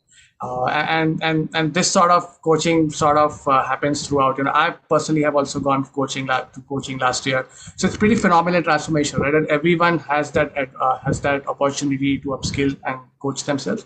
And this is apart from the fact of the regular route, right, wherein your managers every quarter is going to sit with you and we figure out what should be the growth path for the person and what sort of programs could really help them get to the next step in their career growth. Okay. Ashok? Yeah, so I'll start with the the team who's working globally on making sure there are no loopholes and related to data security. So we have definitely a strong team who works on this. And apart from this, regarding the legal aspects, there's definitely all the informations which are given at the time of inductions. So we will have like 2 days of induction where we tell them about the technical and each business units. So step by step, like we tell them each and everything where all the employees are very much aware of each legal aspects. So all the informations are given at the time of inductions. Okay. Savio? I'll start from the data protection part of it because we have our data goes back way to 1960s when Chitragatha was first created. So it's a lot of data that we have, and today now it's a big challenge because first we have to digitize everything. You may know about this entire process where everything first was everything was done by hand. All the original ACKs had to be scanned and digitized. So all of this data today, thankfully, everything that we have has been digitized. All the comics have been digitized, and today, of course, everything is digital. But we have saved this on the clouds. We have saved it on the servers. We have multiple places where we save our data, and of course, access to that is very limited to the team that's working on that particular project. So we are very particular about what goes out. Even if we're sharing something, we see to it that it's low res and it's not printable, because that is something which we are suffering because there's a lot of data which goes out and you see the PDFs of our comics out there. So from the data point of view, protection point of view, we do take a lot of security measures to see that everything is safe. And of course, there's an induction for all the artists or whoever joins the company to understand how we work, because there's a certain process, and of course it's a couple of days of induction, and that is something that they have to go through. So yeah. Okay, Geeta. Not much to add. Our IT team looks into the data security, all the softwares, everything is in place so that nothing goes out from the studio. And NDAs from my part, NDAs, whatever paperwork is required. And I ensure that people have not absconded and come so that I don't get stuck in a dual employment case by someone. And that's it. So induction and everything else is there. Nothing much legal that people need to know, just that they cannot be employees at two places. What about cost and all that? Is that getting more and more crucial within? Yes, it is. We do have the committee, whatever it is, we do follow all the legalities of this. Though we are just a handful of women, this industry is highly, presence as of men, not of women. So it's even more department. Say the word. It's a male-centric industry, male-dominated. Yes, yes. So it is even more important for me to ensure that we do have that social worker on board and everything, the committee meetings and everything are in place. The fewer the number of women are, the chances of, these things coming up are really more. It's a good place but actually it's a good industry for women to come and work. I see that there are 2 women on this panel and a lot more men. Again, yeah. Even though it is HR, it's said that HR is more of women domain. Even then you see, So it's a safe profession for women, and I think it's a beautiful profession. Amar is an all-women team. I know you're good. But the HR is a man. HR. Good mix. Okay. Yeah. Okay. In IndianTelevision.com group, 75% of our staff is women. Almost 85% of our leaders are women, by the way, or 90% of our leaders. Nia is a woman. Prerna Kothari is a woman. Prerna is the editor. Nia is the business head. So we believe that. Yeah, but coming back again, any last words you all want to talk to young girls, young boys who want to get into the profession? Any last words so we can wrap this up, each of you all? Geeta, beginning with you, man. Rajesh is beginning. Ashok is beginning. Go ahead, Ashok. Yeah, go ahead. Yeah. So for freshers, definitely I would like to give a suggestion or advice. Like we go for road shows in a lot of locations and very frequently go there. And we see a lot of freshers coming in and they seek for advice. Like they want to know like how we can apply, which department we can choose. So definitely what we do is like whoever the panels are available, we make sure we get some time and 10-15 minutes we tell them to spend with the freshers so that they can educate them, guide them to the right way, and they can make their own decisions according to the suggestions or feedback what they get. So definitely I'll appreciate if all the freshers, if they come for the road shows and meet us, meet our panels, and they can have a discussion so that they can make their own decisions in the right way. So definitely I'll appreciate that. Okay, Geeta, sorry. Work towards getting noticed. That is the first place you begin with. Be on LinkedIn, be on other places, keep on posting things so that just get noticed. That's how you get started. Once you get started, I think then it's easy. For freshers, the most difficult thing is first getting noticed, second getting the job. So that's it for like upgrade yourself. Be open for not a fabulous salary, right? Like That's true. Long hours. Like journalism, it's a poorly paying job in the beginning, but as you grow, you start being paid very well. Initially, money cannot target. You cannot just target the money in the beginning. Let a few months go, a few years go. Money will come if you're good. Yeah, Savio, quickly, last word. Taking away from what Geeta was saying, I guess get noticed, put your work out there, be very active on Instagram and all the social media spots, because we are looking at it. We are constantly looking out for talents, and that's the only place that we know you will be noticed if you're consistent and very active and skilling yourself.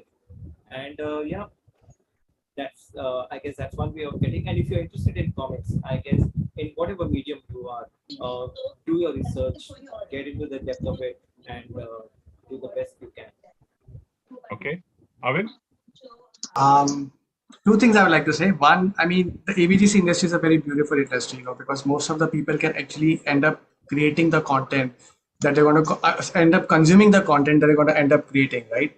So I would definitely suggest that, be happy with the industry, right? Like engage with the industry, engage with the content as a consumer, and that's the starting point, and then engage with it as a creator as well. But if you were to do it, how would you do it differently? What did you like about it? What do you not? I think that will increase your knowledge about the space, and that is what most of the people who on this panel who recruit really appreciate, and people do that. The second part I would say is be clear in terms of what you want to do and how do you want to grow your career. Be sure about what you really like, what you enjoy doing, and then focus on that and try to grow on that. Just for the want of a job, do not neglect your career. Just make sure that you're on the path that you really want to be. I've been through that, so I speak from personal experience. What advice would you give girls? Because there aren't too many women game developers. There aren't too many women working in games. Right. I mean, See, it's not that there's any, I don't know whether, at least when we hire, we do not discriminate at all between, But you know, still you do. But what advice would you give girls? Yes, I mean, my advice would be that, you know, be confident. And I don't know, I really don't have the stats right now in terms of the kind of applications, the proportion of applications you receive, males versus females. But I'm really not sure how the final conversion is, to be honest. But one of my advice would be that, you know, apply, you know, and take some of the things that we've talked about and you know, put yourself out there. And women come with a different mindset, and they can develop even better games in some ways, more ways. Absolutely. And I'm not playing to the gallery of Asta, and I'm not playing to the gallery, by the way, Aditya, if you think I am. Not at all. I mean, absolutely. I agree. Like we have art directors who are females, we have designers who are females, and they really add good perspective, right? I mean, we really don't even differentiate whether, you know, who's working on it. But I would at least suggest, I would like to see more girls in games. Really, more women working in the gaming industry. It will change slowly. It will take some time. Yeah, it will. Even in animation, like even in animation. Even in animation, past years there was more of male factor, but now girls are also coming in quite. I think it will start from people getting interested, right? As more girls, at least in gaming, right? As they start playing more games, as they get exposed to it, some of them might actually develop the desire to go into this industry, right? So I think it might happen with that. Last words, Aditya, quickly, and then Asta. See, what I can think for the freshers who are, you know, applying for a job and all, they need to understand basically what kind of job role and what kind of specialty or, you know, what they want to do. You know, they can't do everything. They can't be a generalist profile doing graphics also, animation also, and roto also. So it has to be very specific centric, and they should learn that software and then approach to a company. Okay, thank you. Asta, address the girls part from me, and also best practices for or what final advice you'd like to give freshers as well as people who are looking at shifting jobs for money. So 3 things: focus on basics, be visible, stay honest while presenting yourself. That's it. What about girls, ladies coming into the profession? So that's very. I don't want to talk about that. That's very gender agnostic. So focus on your work. That's it. Okay. What about if I want to shift jobs for money? Should I not? First, if you need to your be passion, yes. Sorry? Work for your passion. Okay. And Aditya was saying something? It totally depends upon person to person, actually. Okay. Yeah. Shift in, if I'm in a mid-career and I'm getting, let's say, 20% increment, 30% increment, should I shift, Avin, or should I stay? I'm happy at my company. If you're happy, then why you want to shift? 25%. Speak to your HR. Sorry. All of you all, please tell me, should I shift or should I stay? 25% increment I'm getting, or 30%.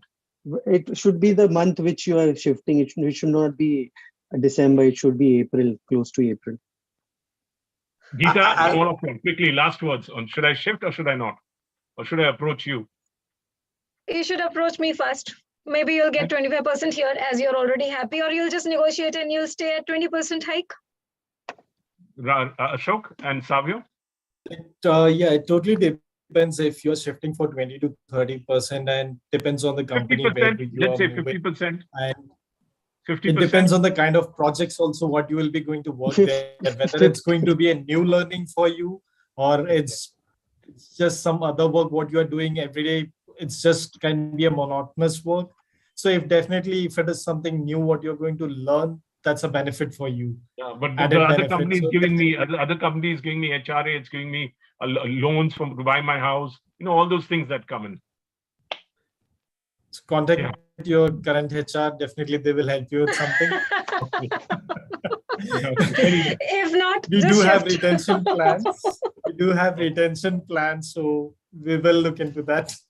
Okay, fantastic. Thank you very much. I've had a great time chatting with you all.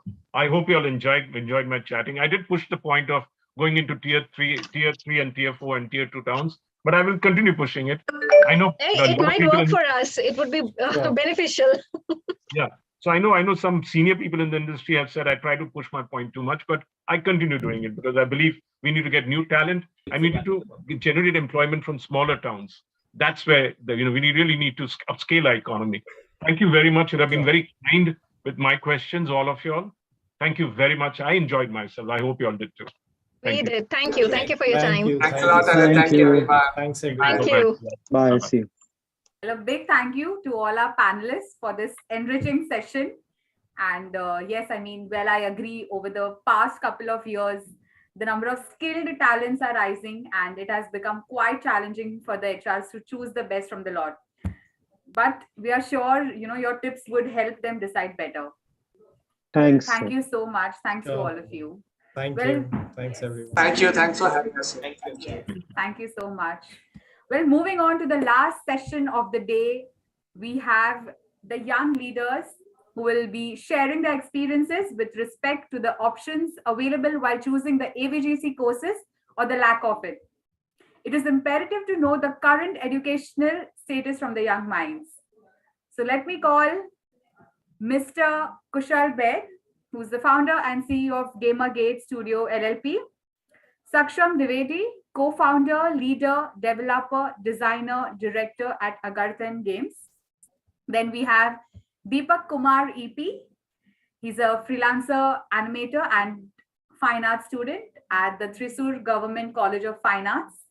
Then we have Arman Dadi Bourgeois. He's a student at Podar International School, IABDP. And to moderate the session, we have Tehzeeb Khurana. She's the founder at Toon Club. Over to you, Tehzeeb. Please take it ahead. Tehzeeb, are you there? Sorry. Yeah. Can you hear me? Yes. Audible. Thanks, Namrata, for the introduction. And I'm very happy to be amongst these young achievers. Each of them has done incredible work in their space. And the main thing about all of them and the reason why they're here and they're selected to be on this panel is because they have all started early and they are driven, self-taught. They have learned skills on their own, mostly with little or no hand-holding, and most of all that they are extremely passionate. So I'm really excited to interact with them today. We will start with Arman Dadi Bourgeois, and we'll first start with screening his work so the audience knows what he's done so far, and then we'll speak to him.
Thank you. That was wonderful. Congratulations, Arman, for the wonderful work that you've done so far. Thank you. So, Arman, for the sake of the audience, can you tell us how old you are? I'm 15 years old. Okay. So, Arman, I met you when you were 10. And I remember when you came to me, you already had done a lot of work in animation. You had your own YouTube channel. You were also at that time, at that young age, you were very clear that you want to eventually go to CalArts. Now, how did you know all of that at that age? At the time, I had mainly been animating using basic stop motion animations of my Lego sets because I grew up with many of those toys.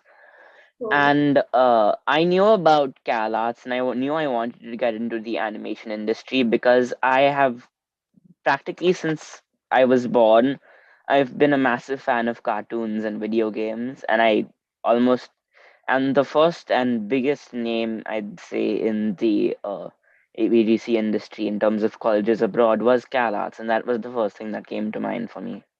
Okay, great.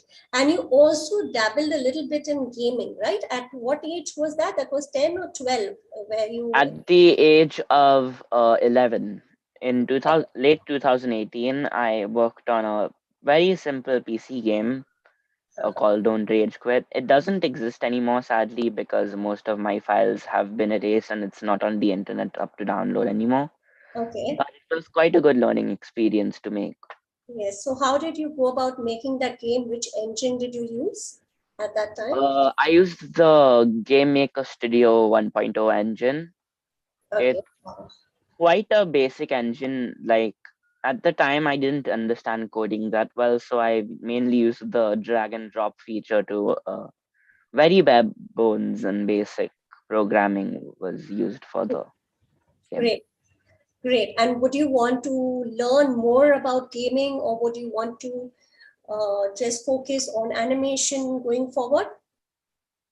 At the moment, I'm not very confident in my ability to program and develop video games, but I feel like I can definitely explore game art and game visual design, like logos, title screens, character animation, level design. And I can see myself doing work at animation company or studio, working on short films, maybe movies, maybe television series. Okay. So what has been your journey so far? You're currently at Podar School. What are the subjects that you've taken? What are the courses that you've taken? Well, I've taken the obligatory maths and language as well as Spanish, but the three main subjects I was focusing on and I decided to take was visual arts, Okay. computer science, and psychology. Great. So this is going to help you in going to art or animation universities going forward, right? So Yeah. do you still want to go to CalArts, or do you have now 6 years, 5 years down the line, do you still think that's the university to go to, or do you have more options now? And are there any good options in India that you're looking at? At the moment, CalArts is definitely still an option. It's still one of the greatest. But Okay. I'm also very interested in the Savannah College of Art and Design, SCAD. And unfortunately, I don't really see myself doing higher studies here because I feel like the art schools here aren't that modernized and not really ready for the games and animation industry as a whole. Most of them just teach you fine arts, and I feel like that's not the kind of subject I want to pursue. Okay, so you feel that there is no good university in India as of now. You've done your research and you feel that is... I've not fully done my research yet, but from what I've seen so far, I don't think India would be a great place for me in terms of art schools. Okay, what do you think is missing then in India? Why do you think Indian schools are not matching up to what is being done internationally? Like we have NID, we have IDC, we have Shrishti. You've heard of these schools, right? Yeah. Yeah. So why do you feel they're not still at par with what is happening in the West? I feel like a greater focus needs to be put on more digital and modern forms of artwork because at the moment, most of these schools have a strong suit of textiles, paintings, physical mediums, and stuff. But I feel like more stuff like digital art and animation should be explored. And unfortunately, while they are starting to be seen in these schools, I feel like it's not common enough yet to the point where it's actually worth going to if you want to pursue one of those jobs. Okay. Now, what do you think? This is what you think about the education space, but what do you think about the Indian productions? What is happening in the AVCG industry? Do you think that you're happy with what we are, the content that we are creating in India? I feel like not enough content is being created here because there's still sort of a societal stigma against getting a job in this industry. And as a result, there's fewer people working in it than you'd see in any other country, even though we have one of the highest populations on earth, sadly. But I feel like the few pieces of content that are produced in this country in terms of games and animations and comic books are quite high quality. Or you think they are? You believe they are? I enjoy quite a lot of Indian cartoons, and I grew up on quite a few of them when I was younger and had cable TV. Can you name a few? Not particularly at the moment, but because I was very young when I used to watch them, but they were very good at the I'm so time. happy to hear that. I'm really happy to hear that. Great. Great. So now tell me, apart from, of course, you were part of Toon Club, but apart from that, you did a lot of, you were very well informed when you came to Toon Club. You gave me a lot of, I learned a lot from you, to be very honest. So where did you get, what were the other resources that you were looking at and trying to get all the information about animation, gaming, VFX, and all the other stuff that you explored on your own? What were the resources that you were referring to? I mainly used many YouTube tutorials. Okay. Like, I feel like schools need to explore more of the fundamentals of art and design because I didn't know anything about perspective or color theory or anatomy until I used YouTube to learn these things. Ah, great. That's fantastic.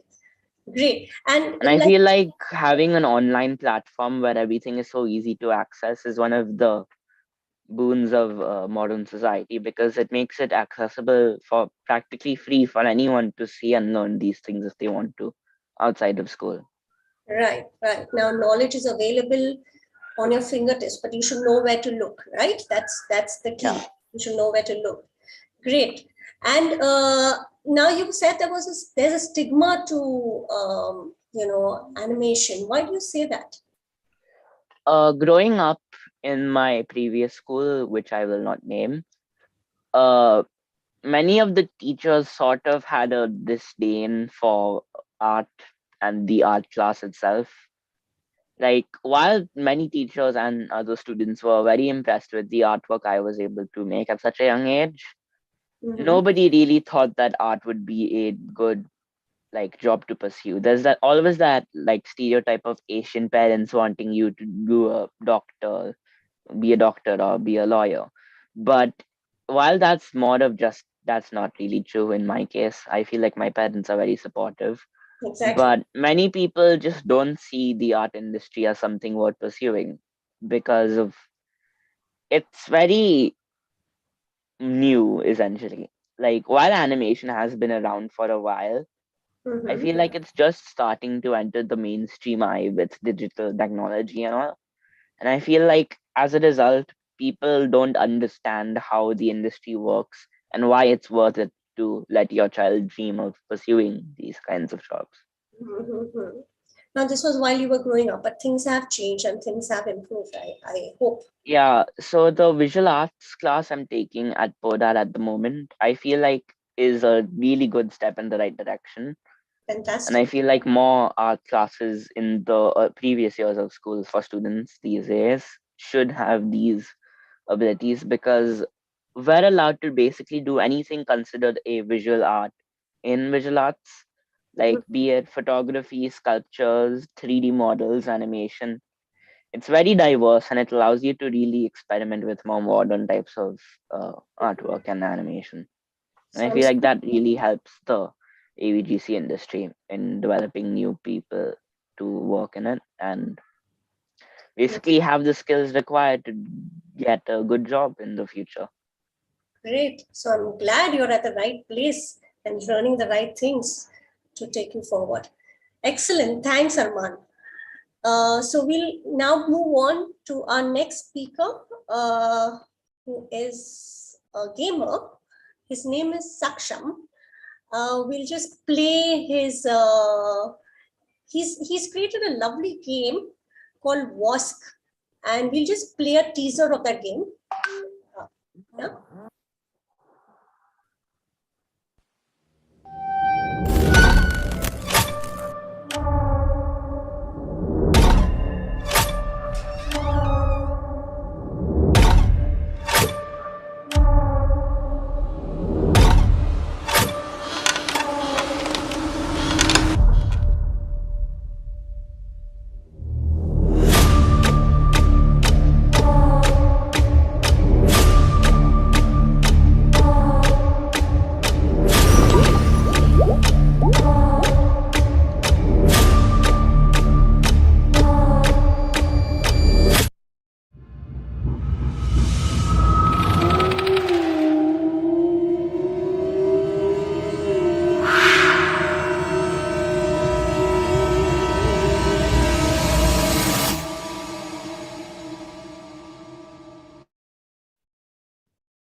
Lovely. Great work, Saksham. Thanks a lot, ma'am. Yeah. So Saksham, how old are you? I'm 16. Sorry, 16. Yes. Oh, wow. And when did you start working on this brilliant game? Sorry? When did you start working on this game? So this is just a teaser, right? You are currently developing this game. Yes. So we started making this game in early 2021. 21. So it's almost been 1.5 years. Yeah. And yeah. And what is WASC? What is the full form of WASC? Actually, WASC stands for Vengeance of Sir Kal. And Sir Kal is our main antagonist whom we have to defeat in the game. Sir Kal is a character in the game. Yeah. And what is the genre of the game? It's a horror game, right? Yes. Right. So can you share one line of this, the log line of this game? This game is basically going to be in a fantasy world in which you are going to explore the story of the antagonist and the protagonist, and connect with both of the characters and know their circumstances that why they ended up there, while enjoying the horror experience and horror environment of the game. And when do you think it will be ready, this game? Have you set any timeline or like kind of a deadline for yourself? So we are expecting it to end till the end of July. Oh wow! Okay, it'll be ready. Maybe we finish it earlier, or maybe it could be delayed. You never know what circumstances. Okay, so Saksham, are you a self-taught gamer and animator, or have you learned somewhere game development and animation? I'm a self-taught game developer. Okay. I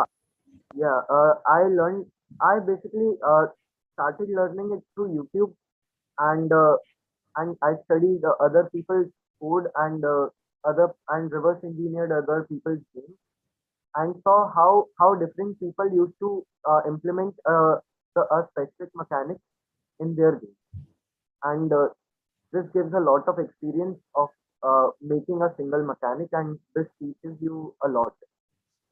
Oh, it was just by trial and error where you took other people's games and then kind of figured how they've created it. That's how you did it, with a lot of trial and error. In the starting, I followed some tutorials, and then I used to see how different people make a single stuff, and which could be the best and efficient way to make that. Very interesting. So now everything is available on YouTube, so you can learn anything. You don't really need to join an institute. Is that what it means? Yes, like not exactly. So you YouTube, still feel you need some formal education. yeah, like YouTube can't provide you the whole thing that you need, a proper guidance and a proper team, or maybe some guides who can like tell you which taking which steps could be best for you, and which path could be the best way uh, to go. Okay. So Saksham, you were telling me that you have a team. This game is something that you developed with a team you work closely with, and all of you live in different parts of India, right? Can you tell us a little bit more about that?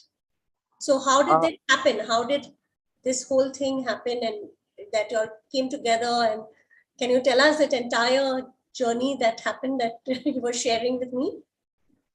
Yeah, so what basically happened when the national lockdown was announced, I joined this Telegram group called Indie Game Developers and Investors, and after that, I saw like there are many people with really good talent, but the product that they were making was like not enough to make something big. So I thought like collaborating with different talents could make something. Collaborating with different talents could make a good team, and we can make something big with those talents. So I dropped the message, uh, and I shared this idea with many people, and then many people joined us. But in like 2 days, lot of people left us. But the team that we formed after that was like people who were really passionate about it, and the bond between us became very strong, and we started understanding each other, and not only and we didn't only did game development, but we also used to hang out on Discord, and uh, people also used to and the teammates also used to share their personal problems, and we used to sort out them or help them with that. So you became like one family, more like brothers, you were telling me, right? Yeah, the Asian bros. Yeah. So, and each of you all has a skill set that you all then pool in together to create this fantastic game, right? You're pooled in your own individual skill sets. Like you're a game developer, but there's someone also who's doing animation, someone with the music. Yeah. So we are a team of 5 people, and I I personally have a lot of experience in programming and designing and assembling the stuff. Plus, plus I loved making stuff when I was a child. I used to make comic books when I was a young child in my rough notebook. Okay. And I'm also currently making one. Okay. Yeah.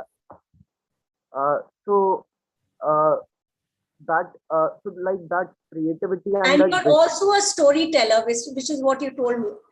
You told me that your focus is more on the story, right? Yes. So I like telling stories.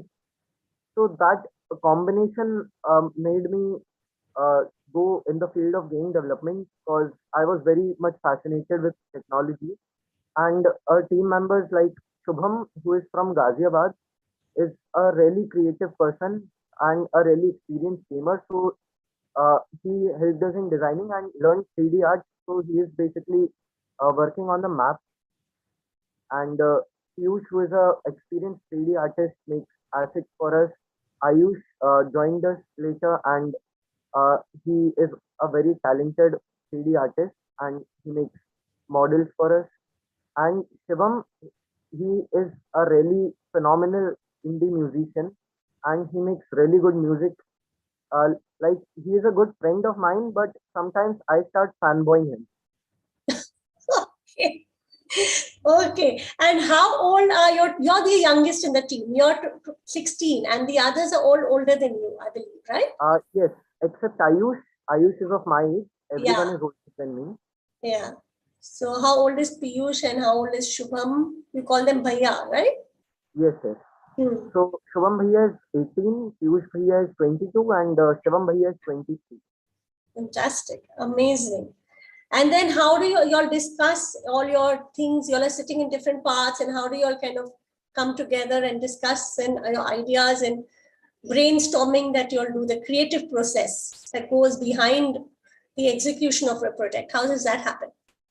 So what happened when we started this, we needed a platform that was stable and we can share messages, files, and do like voice chat.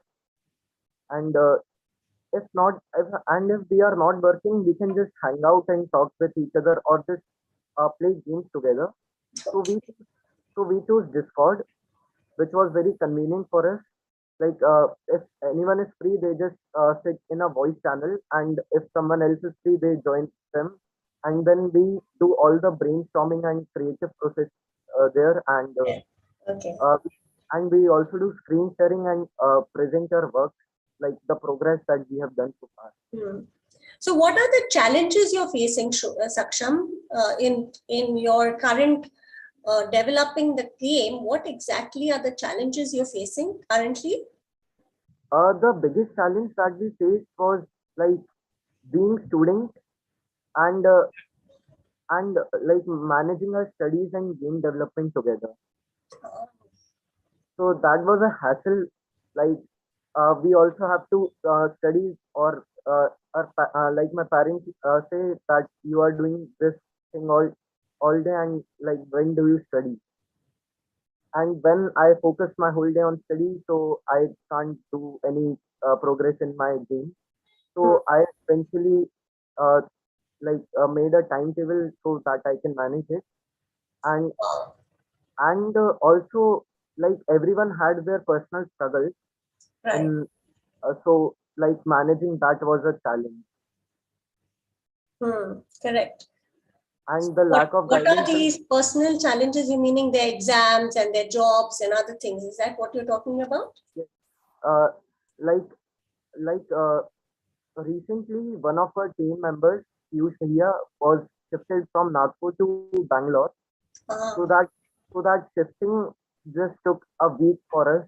Like there was no progress in the 3D work after for a week. So and Shubham Bhaiya has his board right now. So like there are so many personal challenges and struggles for us. But then in the process, you all are learning time management and you all are making a timetable and trying to meet your goals. Yes. Which you all have set for yourselves. That's amazing. That's amazing that you all are able to do that. What happens that when you are working remotely, sometimes misunderstandings happen.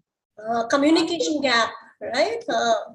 And sometimes when the progress is not done, everyone has that anxiety and gets rageful on each other. But eventually we sort it out, and now like our bond became even more stronger. Has gone. Okay. And what about your family, your friends, your teachers? Are they supportive? Do they know what you're doing? You said your parents are also pushing you to focus on your studies. What about your teachers? Are they aware? Your friends, other people around you, are they aware of what you're doing and what you're trying to achieve? Actually, talking about teachers and friends, no one knows what I'm doing. Okay. Okay, that's good. And what about this company name? When did you set up this company, Agarthin Games? This was during the lockdown, is it? Yeah. So what happened? Yeah. First we named it Phantom Games. But like I was not satisfied by the name, and no one was actually satisfied by the name. So we decided that when we have like a finished teaser, we will decide a good name and make a good logo after that.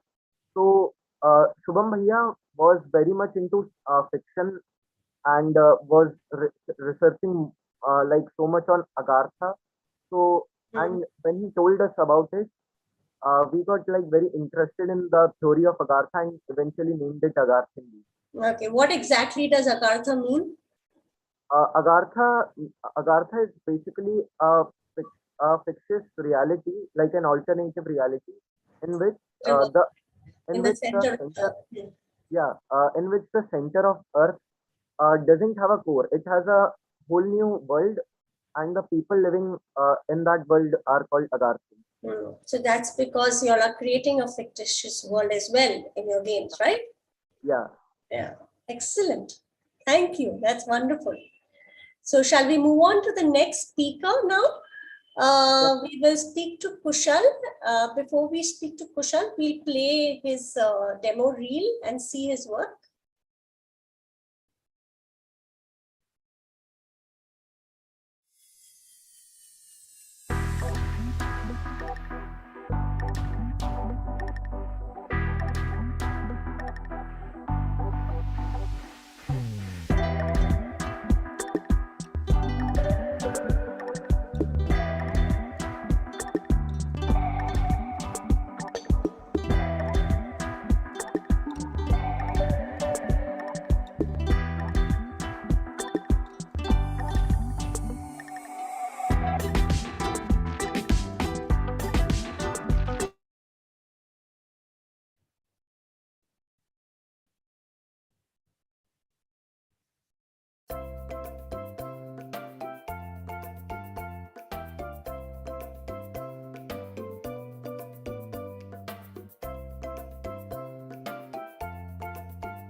Wonderful games. I want to play these games someday, Kushal. You must share them with me. Yeah, I'm going to download and try them out someday. Right. So Kushal and Saksham both are gamers, but both of them have a completely different approach to going about it. Kushal is, how old are you, Kushal, now? I am 16 currently. Okay, so you and Saksham are around the same age, right? Yeah. Yeah. So when did you start making games, Kushal? At what age? So I started when I was 12 years old. So it has been approximately to 2018 end, or you can tell 2019 beginning. Okay, so almost 4 years. And then you also set up a company called Gamer Gauge. When did you set this company? When did you? So the company previously when I started, because everyone knows that we used to publish games, and for that we need a name. So previously it was Kushal Games only from starting. Later on, when we just switches to just to think of a professional name, because that then we just came up with this name. And last year on October 28, we just incorporated as a full entity. So yeah. Fantastic. Fantastic. So, you know, Kushal, you have, how many games have you developed so far? So we have made 50 plus games. At Gamer Gauge, you have made, okay. And Gamer Gauge you set up around 2 years ago. Yeah. And in 2 years, you have developed 50 plus games. Yeah. And how many people are there in your team? We have 5 plus members. Wow. Okay. And how old are your team members? Most of are above me only. Like someone will be 20, 21, 19. So again, you're the youngest in the team. Is that what it is? Yeah. Okay. Fantastic. So tell me one thing. You know, I watched some of your blogs on YouTube and I was very impressed because I realized that Kushal Bear is not only a game developer, but he also understands the business of gaming. So he understands how to go about publishing, and you have a game, you have a full strategy in place, and you also want to make a big game, but you want to wait first. So tell us something about that. So one of our big project, which is the Demons of Truth, it's an open world action adventure game, which is designed for PC. It's based on ancient time. So that game is one of our big project. We recently started it previous last year, but then slowly after 6 to 8 months, we just give it a pause because we Why were did you give it a pause? Why exactly did you put a hold on that? yeah. So why we did it, because we were aware of to that the what we quality which we need is can't be come out of what we have, resources which we have currently, Right. because it is not a 2D game, or it's in general a 3D game which can be done in a time. So it's all a well structured game so that we can scale also. It's not just about just code it in any way and just make that mechanics work. We want to be in a way that if that game runs, we can make the full franchisee of that games, the full series of that game. Wow, okay. So that's why, and we all know that with a small team, we can't make that game in a very less time. The plans which we were having, so it's better to just wait instead of putting some wrong impressions. It's better to just wait. Wait. We And just focus on making some revenue streams so that we can afford it in the yeah. near. So how do you know so much about the business of gaming? I just believe Have it's. you had someone who's guiding you? How exactly do you know all this? So currently no one is guiding. Like it's all about, like, if you just network, you will get to know. Like if as a game developer, if we are in any other field also, there are many other ways, like you maybe go on LinkedIn, etc. You see other people, what other people are doing, others big studios or small developers, because you get an idea, okay, they are working in freemium games, they are working in premium, or and what genre they are doing, what the stuff they are doing, so that you can also decide, okay, what will be suitable for me. And the next option is only try and error, because no one knows what suits you and no one knows what makes you in a very completely change. Okay. It's all about try and fail. It's try and fail, which is something that you keep saying in your vlogs. So, okay. So now you are also, like Saksham, a self-taught, Yeah. right? Yeah. And so at what age did you start learning gaming? So it was like 2018 end or 2019 starting, when I was just getting interested in game development and all, because I was interested in games. It was just a question that why I can't make my own game. That time we were not aware of, okay, it can be a proper career stream, or it's just like a think that, okay, let's do it because we are free only. That time we were having like us after schools, we are free only. Kind of that area. So I was pretty much sure that I can't continue in schooling, etc. I can't do something which requires that education background, because I'm not interested in doing those stuffs. So I was aware of that. I have to start something my own. So why not just give it a try? Okay. And when I started, it was just about learning. So the resources are not there. So I just research it on YouTube, etc. I think the best is YouTube if you are visually knowledgeable, like, okay, I can access from what I see. So it's better with YouTube. And whenever I stuck, it's all about Google and etc. So everything is online. So. On your own. But going forward, do you want to learn gaming in a more structured and a formal way? Yeah, sure. And have you identified any institutes in India or abroad where you feel that, yes, this is the right place to go, since you already know quite a bit? So you obviously look for an institution who can then take you to the next level, right? So currently I didn't generally look much about it. I'm just researching, because I believe that when I feel something which is perfect for me, I will definitely enroll.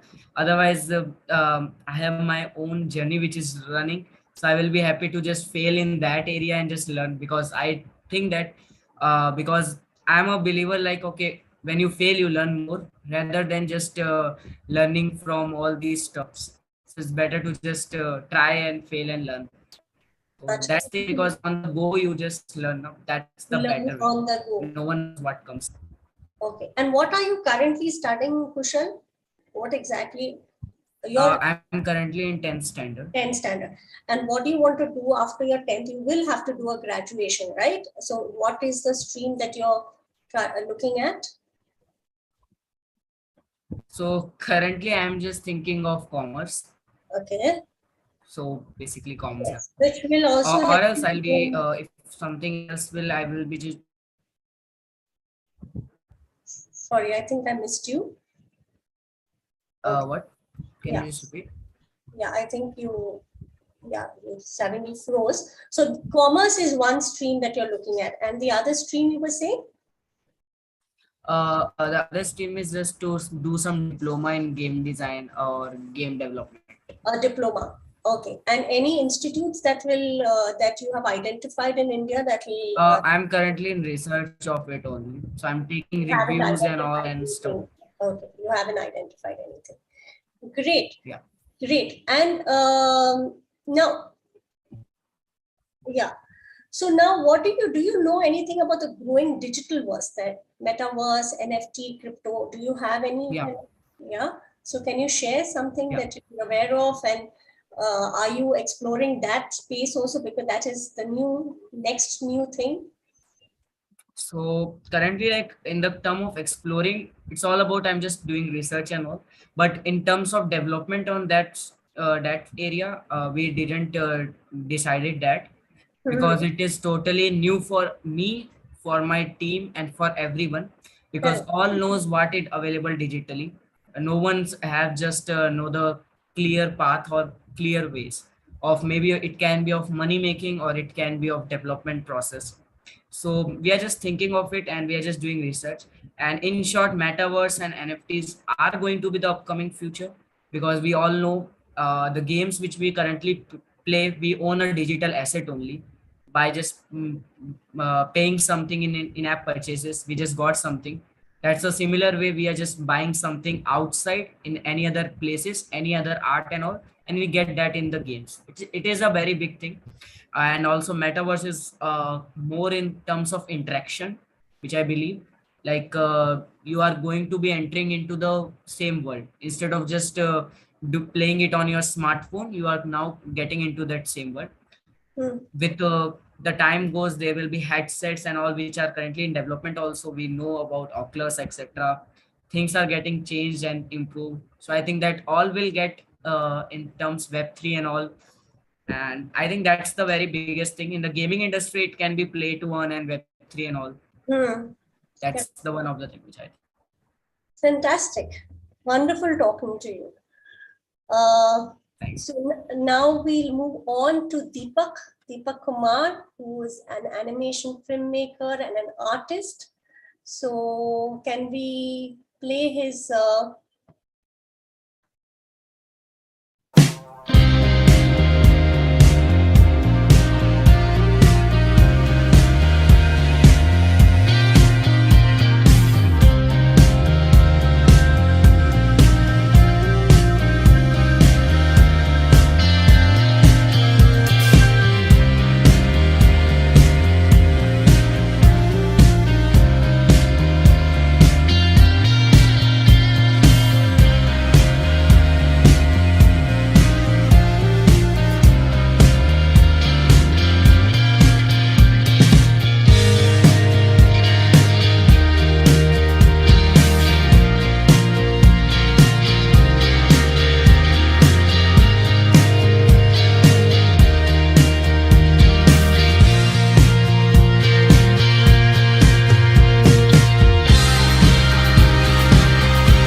Great. So Deepak. Thank you, ma'am. Hi, ma'am. Hi. So How are Deepak, you, ma'am? good, Deepak. So nice to meet you. So Me too, Deepak, ma'am. you are Excited. based in Kerala, and I Yeah. have been following your wonderful work since you were 14, right? Thank you, And we ma'am. connected on social media, and Yes, we've yes, yes. been in touch. But I know you started much earlier. How old are you now, Deepak? I am 21 now, ma'am. I'm 21. 21. Always think you're still 14. Yes, I do. Anyway. Yeah. Anyway, so yeah, so when did you start? When did you start your journey?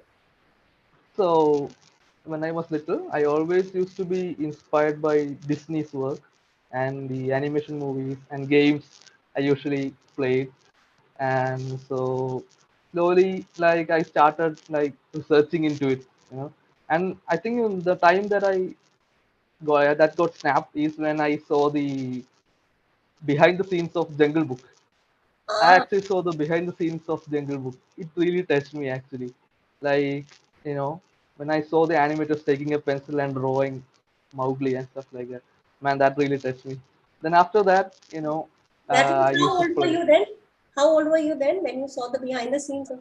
I think I was in like third standard or something. Yeah, I was in third or something. Okay, so that's So where it all started. yeah, yeah. So I started drawing. What I would usually do is I would like pause a game or I pause like a Was animation. Yeah, and then actually would draw that. It right. was really fun. It was really fun for me. It was addicting to me. So I slowly started doing it. Then I saw Rob like in Mad, Mad Rob. There was Ah, yeah. all the In kids that love that. yeah. In that show there was actually a segment where he would like draw frames and flip it. You know. Yes. Yeah, and I saw that and I was like really like surprised. Man, this is what Mowgli did. That I actually was connecting with that. And Right. then slowly I tried it myself. I like flipping and animating. And then slowly like I Flipping. So got you made a flip yeah, book I used I on made a your flip own book. at home. Yeah. I would like make two. I would like make many collection of that. Then I would like, oh, what if I make three of them? Like, three papers Three underneath. papers. Oh yeah. So I eventually started animating. Then I got into softwares and stuff like that. Yeah, and then I eventually began animating. Hmm. So you made a film, your first film you made in the 8th grade. Huh? Yeah. Yes, ma'am. So that you worked entirely on your own, that film? The Yeah, ma'am. one I actually that was your first film, right? yes, it was my first film, ma'am. First film. Okay. Huh. So my first film, the name is Rabbit and Tortoise Newton Race. It was my actually I was like the only help I had was the manual of that software. So I really didn't know like how to make animation. So I was reading that manual as I was A making the manual with movie. software. With software. It was Toon Boom Harmony, ma'am. Toon Boom Ah, Harmony. Yeah. okay. So So like reading I the was manual and exploring. then exploring. Yeah. So it wasn't So a hand-drawn animation film. it wasn't. There is hand-drawn elements, but it's It had. more cutout actually. Cutout puppet Okay. animation. Okay. Yeah. So yeah, I actually made it all by myself. But the story, there was a little bit help for story from my classmates, and the voices were given by my classmates. I would actually like call all my friends to home, and they would all be in my bed, and I will be like taking my broken mic and going on to all my friends and asking to record the voice lines. It was very fun. Okay. Just Okay. a fond memory. I Fantastic. learned a lot from it actually. Okay. So that was your first, and it took you 1 year to complete it. Yeah, it took 1 year to complete Alongside it. with your studies and your school and Yeah, it yeah. was So challenging. yeah. I can imagine. And then until that point, you had learned everything on your own. Yes, ma'am. Yes, ma'am. I Yeah. use And by YouTube. reading Yeah. manuals or watching Yes. behind the scenes and all of that, you managed to learn things on your own. I Yes, think ma'am. Yes. around that time I saw your work and I was very impressed because it was very good for a young boy like yourself. So amazing. And then you, after the 10th, you won an award in the 10th standard, right? Yes, ma'am. Yes, ma'am. The Child National Award for your art. Yeah. Okay. Congratulations on that. And after that, you got a scholarship at Toons Animation. Yes, I got a scholarship at Toons Animation, ma'am. Okay. For how long was your program? So when did you join Toons Animation? I joined when after +2 actually. After I passed from After 12. +2, after 12th I actually joined Toons Animation. Okay. Yeah. And then you also joined an art school. You're doing a fine arts, right? Yeah. After that, it actually came late. Like recently, I have joined. I have just finished the first year. Okay. Okay. So so you were in Toons full time. Toons Animation, you were there full time.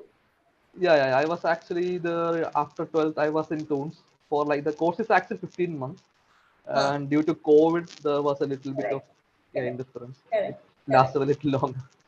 Yeah. What did you learn at Toons Animation? Oh, ma'am, I learned a lot, ma'am. I actually you always work like individually.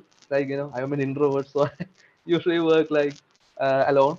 So from Toons, I learned to like work in a team and like how to manage a team. How to be a part of team. So I worked with the team in there. I actually made a few projects. Like during COVID, I actually made a awareness video. It was actually a 2D animation, and I had to collaborate with them, and it was amazing. It was fun, and it's a totally different feeling when you work in a team and alone.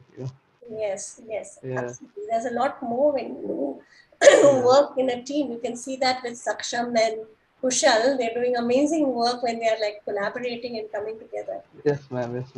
Great, excellent. But why did you choose to then join fine arts? What was the reason why are you doing fine arts? Why do you feel there's a need for fine arts? So, ma'am, I strongly believe that like drawing, colors, everything, it's basics.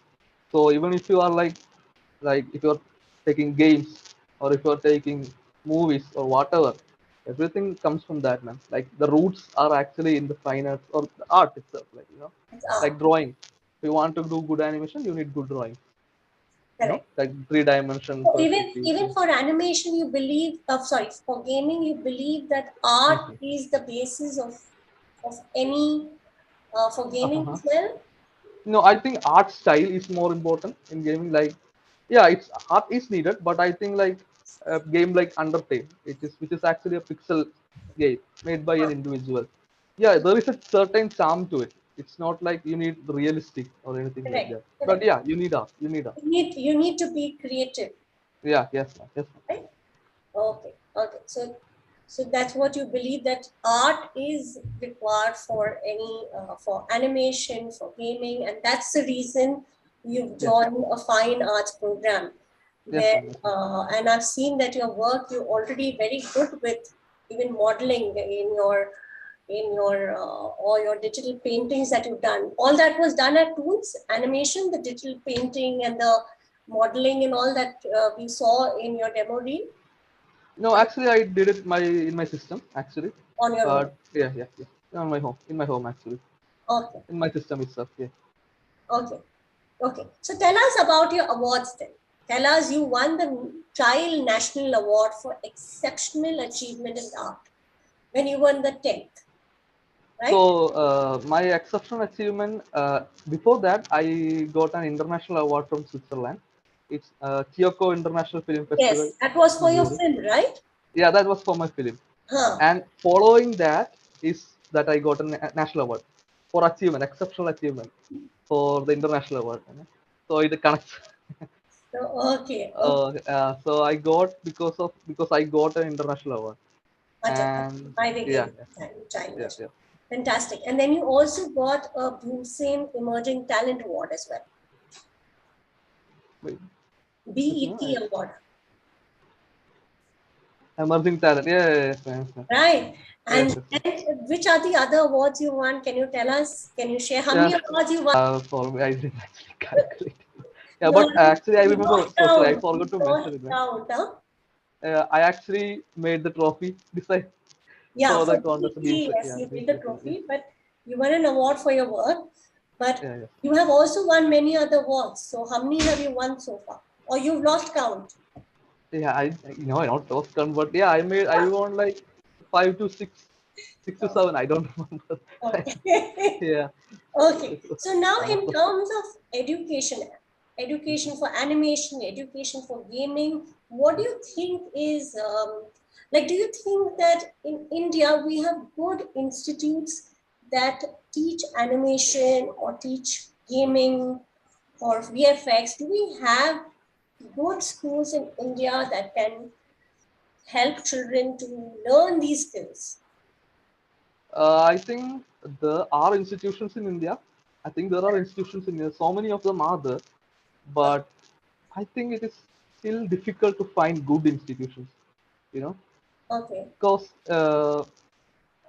when I compare it to like institution outside India, the thing I see difference is in outside India, what they do is they actually at the end of the year they compile students' work and show it in mainstream channels like YouTube. So it is more easier to decide whether which studios are like, you know, that yeah. But I don't see many Indian institutions. I'm not saying not anyone, but I see some. But I don't see many institutions doing that, like putting students' work, combining students' work, and showing it to the public, which make it more easier for people to like Someone to decide choose it. whether it's a good Yeah, yeah. tool or it's not. Yes, Someone yes, doing the research will see, okay, this is the end result. If I do the yes, course, this is what I'm going to yes, yes, yes, be able to do this kind of work. This is the yes, yes. quality of work that I'll be able to. So you feel that Indian schools do not have that. Yeah, some have that, but I think most of them like advertise in a very, I don't know, like certificate agree. I don't know, something like that. Yeah. So name, But name the three best schools in India that anybody can go to learn animation or VFX or gaming. So in the ADCG industry, the three best schools in India. I don't know if I can clearly say it, but I have noted a few of them. But the one is uh, Toon's animation is the best place Of course. for sure. I have experienced it myself. Of course, yes, And they're doing then incredible work. I agree with yeah, you. yes, ma'am. They even actually helped me to like find a competition. I forgot to mention that. I went into a Skill India competition. Skill India competition when I was in Tools, where I actually went into game art. This is the first time I'm actually going into game art actually. Game So art. yeah, Okay. game art. So I actually have dabbled into that too. Oh, wow. So yeah, so it was really exciting for me. So went there. I won a state award. I got the first Which in state. award? Which award was this? It's actually a skill Olympiad. So there was a state competition. Ah, okay. I got the first in that, and Oh, then I went to Visakhapatnam after that for regionals. So wow. yeah, but after that I didn't go after that. But yeah, still it was really a good learning experience. Yeah. So like that, you will get a lot of opportunity if it's a good institution. Cartoons Yeah, has given you a lot of yeah, opportunities to yeah. explore So different. many opportunity, man. So much Great, opportunity. great. And which So are the that's something. other apart from tools and Mhm. other two that you would Yes, ma'am. There is and, my Academy of Cinematics, MAC institution. I have seen some good works from them, and then and uh, do they put up their work online? yeah, Is yeah, I have. Yes, I have seen yeah, them. I have seen some work, and actually they have a competition, I think, for students' works. 24 And FPS. yeah, 24 FPS. Yes, yes, ma'am. Yes, ma'am. Correct, Yeah, yes, yes. And then I think there is one more. Framebox is good, I guess, but I don't know much deep about it. But I have seen some work which is really good. Hmm. And then one more animation studio. I can't take it up. What about Sorry. NID, IDC, and Yes, yes, yes. I are they forgot about that. good enough for? Are they doing a good job? Have you seen their work? Yes, for NID, yes, I have seen some works. I think the way of training is really good, but animation has been currently integrated. I think it's very new in NID now, but it's really good actually. Man. I think it's really good. I have met a few people who were in NID who's doing animation, and their works is amazing. Man. Some of because they have like that basics of design and stuff like that. It's really Correct. appealing to The look their focus work. is on art. Yes, yes. Focus is on art more than anything. Okay, great. Great. So, any challenges you faced so far, Deepak, in your For journey? me, okay, I'll continue. Ma'am, so what I have faced so far is like uh, when I always do work, I tend to not finish it in time, and that's a big thing that I have big problem with that. Won't meet the So deadline. Huh. yeah. Meeting deadlines is a bit harder for me. So like yeah, I am trying my best. I'm still like trying to like push forward with it. Like Because I'm trying to improve I it. think in a way you're also trying to perfect. You're quite a perfectionist, no? Maybe that's why you're trying to always perfect what you're Yeah, doing. sometimes I do that. Yeah, so you go a little Uh, overboard with that. Yeah, I guess yeah. I'm The guessing. reason I why, don't know. yeah, I do that actually. I do that. Yeah, and like yeah, I'm really doing it. Like the finance college I am currently like studying right now. Like you have to submit certain projects in time, so it is kind of helping me actually, like to do like smart work, like instead of hard work, like Hard doing the work, smart work work. smart. Yeah, Correct. being That smart fine about it. arts course is helping you there, is it? Yes, it's actually helping because you need to submit it within a time Ah. scale.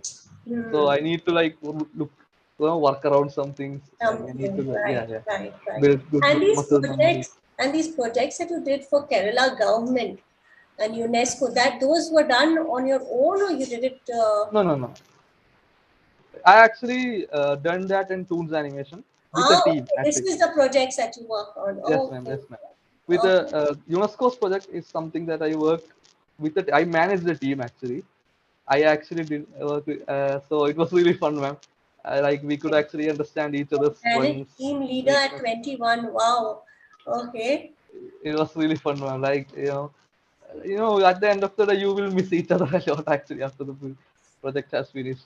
Like you create some deeper connections when you do with the team. I feel it's very fun, and I crave for that in this industry, actually. Great. Great. Yeah. That's fantastic. That's fantastic. So great. And yeah, and what about the support? Like, like I know your friends have supported you when you were making that first film, but what about family support and what about your teachers? Did they support you because you were trying to, do something very different from what your classmates were doing? And you started very early. So did they support you? Did they encourage you? How did that happen? At first, I think they were a little confused, obviously, but then I actually that they understood me. They really understood me. They really tried to understand me sometimes, but they are really supportive, man. I am very happy to have them. I'm very Anybody's told you, okay, why are you doing this? Why don't you do engineering? Anybody's told you, or become a doctor? Anybody told you surprisingly that? nobody has told that, man. I think even I'm people here so are fed glad. up. Okay, great. I'm so glad to hear that. Wonderful. So I've had a great conversation with all of you. I think we are running a little late, so we'll wind up now. But anybody wants to say something, some last words? Saksham, I also wanted to ask you one question which I missed out. What about your future plans in education? I asked Kushal that, but I wanted to ask you as well. Uh, so actually, I want to uh, I actually want to pursue game development only, Hmm. and I I was researching on different colleges which can provide a good quality of education in game development in India. But it turns out that there aren't much game development colleges that I can rely on, and I find like a course of an online course or something like uh, something like a YouTube course could also help me to get that level of education, that level of knowledge for me. So I think like going abroad uh, for higher studies could be a better option. Acha, then Would be a studying in better. India, is that what you're saying? You're feeling that the schools in India do not match up to what you're actually Like, looking for in an institute? yeah, I would say the popularity of game development in India is not is like it's not that high. So the institutes that are currently present in India can't provide those resources because they are not getting much support. So, like, we have to contribute something. Like, we can learn something, then then we can contribute something to Indian gaming industry, and eventually make it more popular so that the institutes in India can uh, get more popular and can provide students with more resources so that there wouldn't be a need of going abroad. But for now, I guess it's not The kids and the sufficient. schools are not being able to provide what you are currently looking for. Yeah, I think what we should do is put the institutes and these young enthusiasts or aspiring gamers and animators on the same platform, and then maybe you all can share what you all are looking for in an institute, right? Because all of you have learned something online. I mean, most of you all are self-taught and you all have figured things out, and there's so much knowledge available there already. So if you all want to join an institute, the institute should be able to kind of provide that something extra, not what is already available out there openly, right? Is that what you're saying? Yes. Great. Kushal, you want to add something? I just want to tell one thing, like I agree with Saksham that it's currently in the development phase, which I agree is because of course nowadays people are getting knowledge about, okay, there are games, there's a career, parents are also slowly understanding, so it's hard for education institutes also to just take a big step before they also don't know that how many people will come, because many parents mentality is currently in more in that engineering or that safe side. When they heard about games word only, they just get okay, this will just destroy. So it will take time, and I think with the initiative by government and all those institutes which are currently coming, I think soon this will gonna change. And yeah. No, there are some gaming institutes in India. Yeah. But I think they should interact with you guys and see what they can do to then give you guys what you guys are looking for, in their curriculum, to embed what, you guys want from that course. So yes, we can probably see at Animation Express can probably organize something. So anyway, it was wonderful talking to all of you. Thank you so much. I've learned a lot during the session. And each of you are doing incredible work. Congratulations and all the best for the future. Thanks a lot, Animation Express, for giving us the opportunity. Thank you, ma'am. Thank you so much. Thank you so much. Honestly, a big thank you to you guys, for this wonderful session. It's interesting to witness how talents like you guys are rolling, animated content and games in the AVGC industry, starting as early as, under 18 years, and then setting, your footprints in the AVGC industry. It, looks really amazing. Well, with this, we conclude day 2 of the EduSpark Summit, and a big thank you to all our speakers and viewers for taking out your time and joining us today. Well, I hope these 2 days were as fun and enlightening for you as it was for us. Also, guys, please do not forget to be with us on ground at the Lalit on 14th May for a couple of interesting panel discussions and the much awaited Meet the Makers sessions, where we have Frame Store, Gamey On Studio, Abhijit Kini, Vaibhav More taking us through the making of some of the most incredible projects in the animation, VFX, comics, and the gaming center. Well, as we end our day 2, we would also like to thank our presenting partner Outside, our associate partners Cosmos Creative Academy and Wacom India, and our industry partners Asifa India and Huion. Well, before we shut our screens off, we would like to play a small clip from our presenting partner Outside. Benny, could you please play the promo?